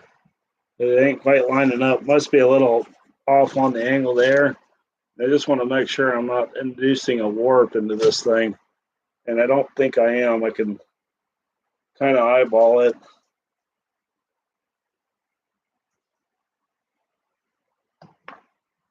Okay.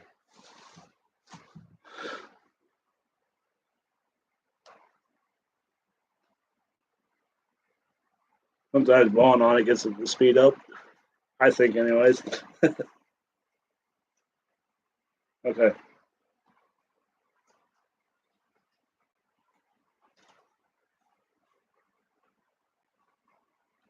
Then here's a trick for you guys.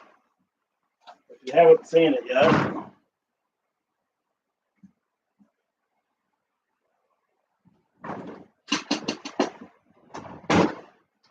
when you're sanding balsa or whatever, and you're making fine balsa dust,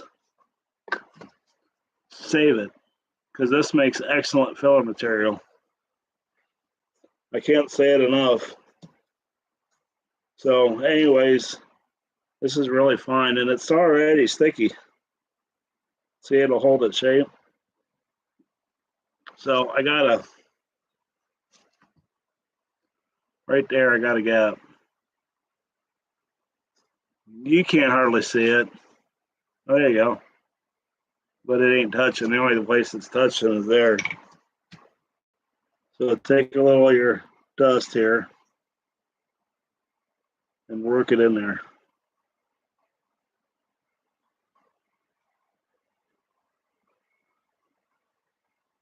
You want to get it as close as you can in there because this will make it nice and hard and brittle. So hard to sand. So when you get done doing that, that's your filler material.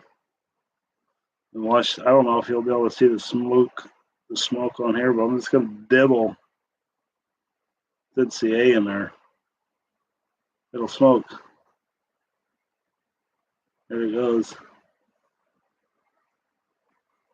Okay. Stay away from the fumes. They don't smell good. Can you see the fumes? See the smoke? I'll hit it on the other side.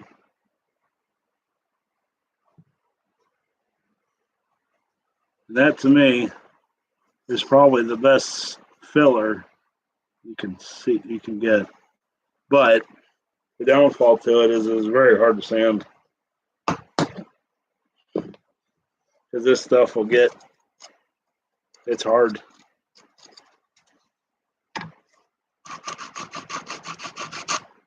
Yeah. FPV, you know what I'm talking about.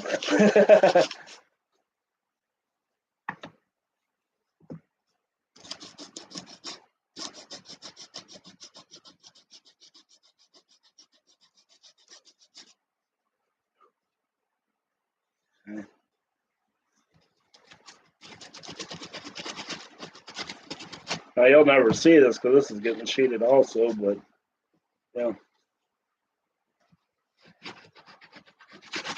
I just got a little bit on the top of the rib there. So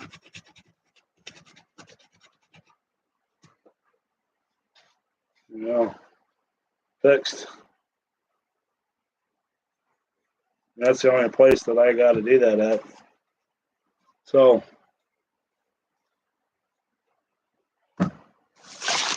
what's next? Probably should sheet it, at least one side.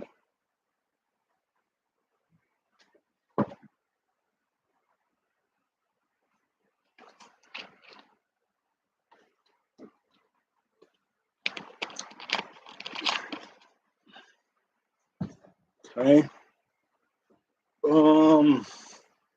I have any over here. Let's sheet one side of it.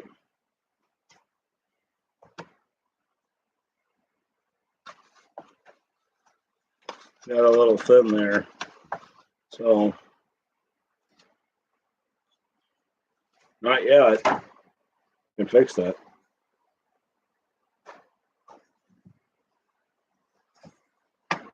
So I'm going to go ahead and knock the leading edge down. And hopefully I don't break it. Let's just hang on to it.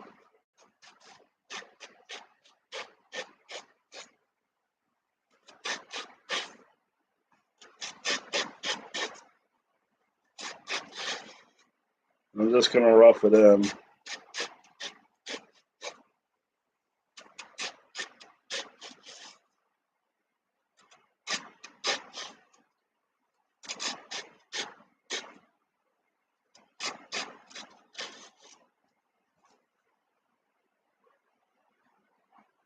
Okay, well, you have a good one, Chris. Thanks for sticking around and watching.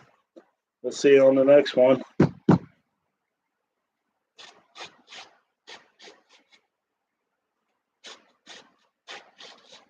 Okay, I'm pretty close right there. Because this was, yeah, you too, buddy. Let me know when you get those carburetors. Since this is so close, I couldn't butt the sheeting up to it. I'd have a huge gap here, right? So what I'm going to do is just go right over the top of it. That's the luxury of scratch building. If this was a kit and it was laser cut, you'd be going to the hobby shop or what farm line to add that little 1/4 inch to it if it wasn't right. So scratch building, you have luxury in not following the plans. It's not going to hurt anything by going over the top of it. It's just going to get rounded. But right here, where it matters, when one of you guys is at the National Fun Fly and you're watching this thing fly and land, and you look at it, you're like, that's cool. But, oh, dang it, he left that little gap there on the rudder. What a shame. So anyways, that's that's one of the nice things about scratch building. So I'll smooth this out, and I'm going to keep it flat with the rest of these. Okay, that's pretty good.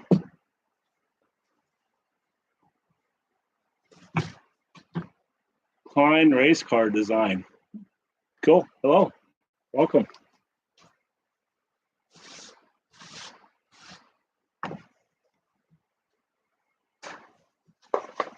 We are working on, if you're new, we are working on a Caudron C450, which is a feature on the channel. It's the main winter build.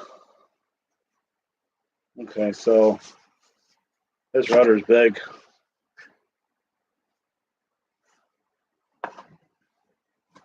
And we're building the rudder right now.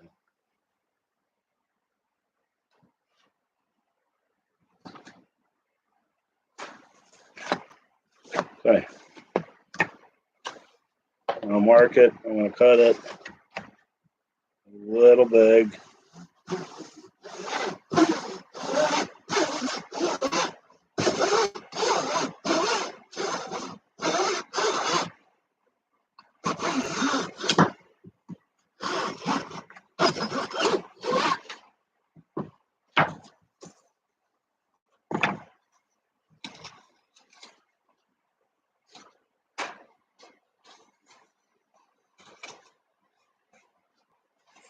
Just trying to find the best orientation here for where it's going to lay down the flat the best.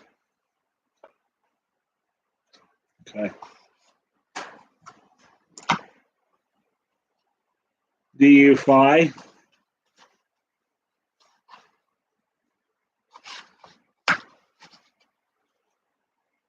Okay.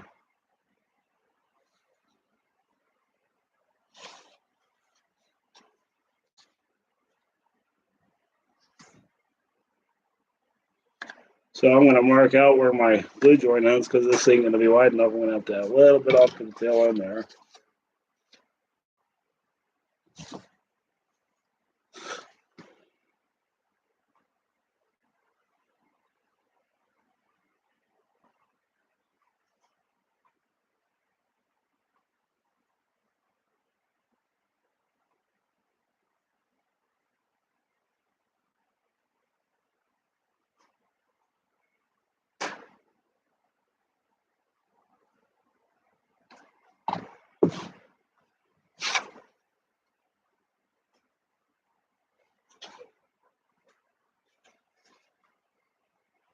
This is going to bend just a tiny bit. So I want to make sure the leading edge is nice and attached before I put a little bend in it here.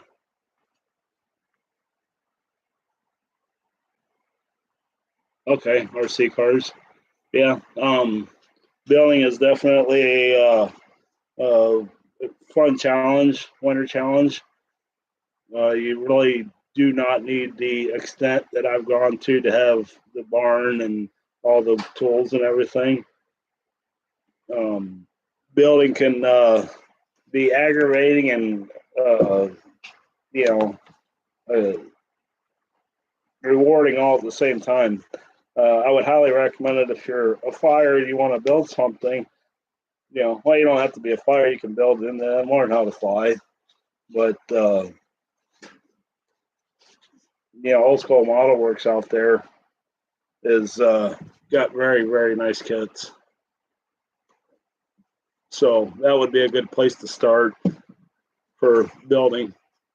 The instructions are very well detailed, and it gets you an idea of, if you want to tackle a bigger project like a Caudron or something else, then, it gives you an idea of, what works and what doesn't, and channels like the RC Barn that help you along the way.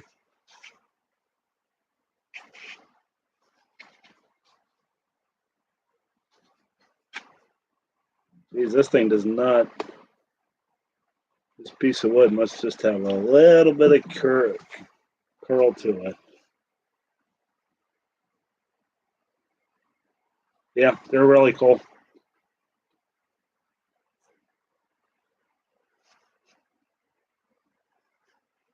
And it's something you can get immediately. You're not waiting for SEG, or you're not waiting for, there's lots of cool kits out there and stuff, but they're one of the better ones, I would say. They got a lot of neat kits too.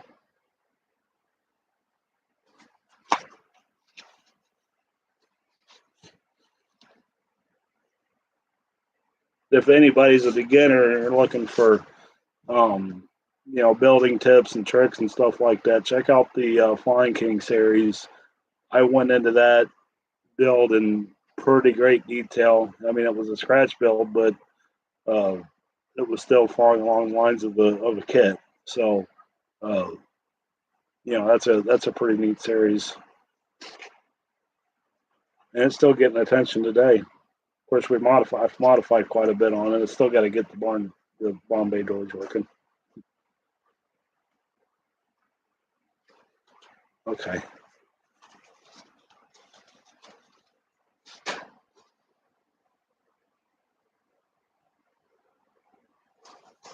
All right, there we go. There's part of it built anyways.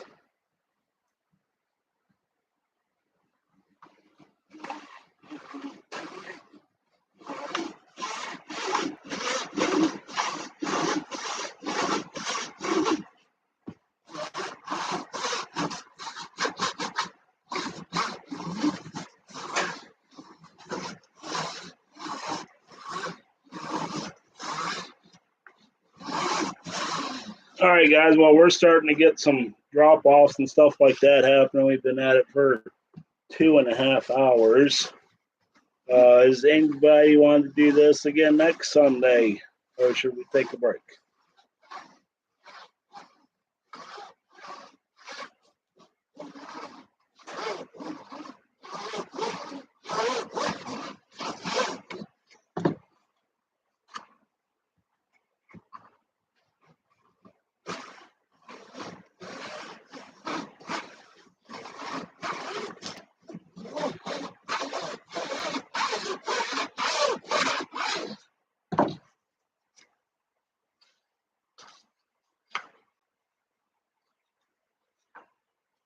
And then I just created the filler piece I needed. I like it when that happens.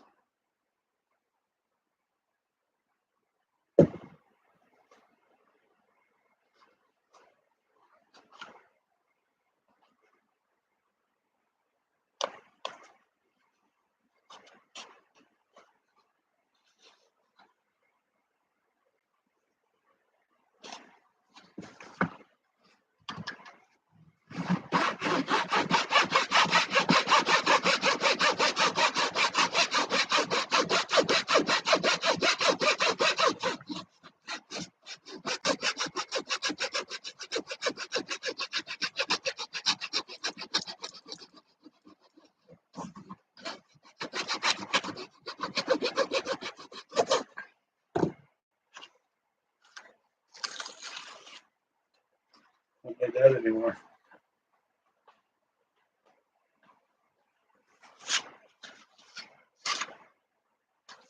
Look a lot better if I had a one that screwed the rudder up, but anyways.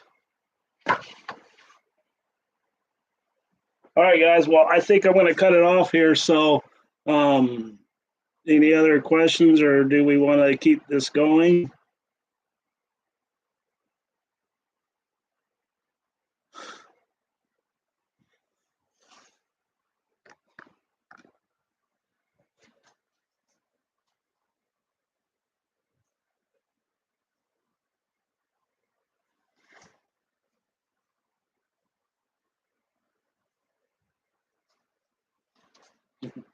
Okay, guys. Well, we'll catch you later. See you on the next one. Thanks for watching. Bye.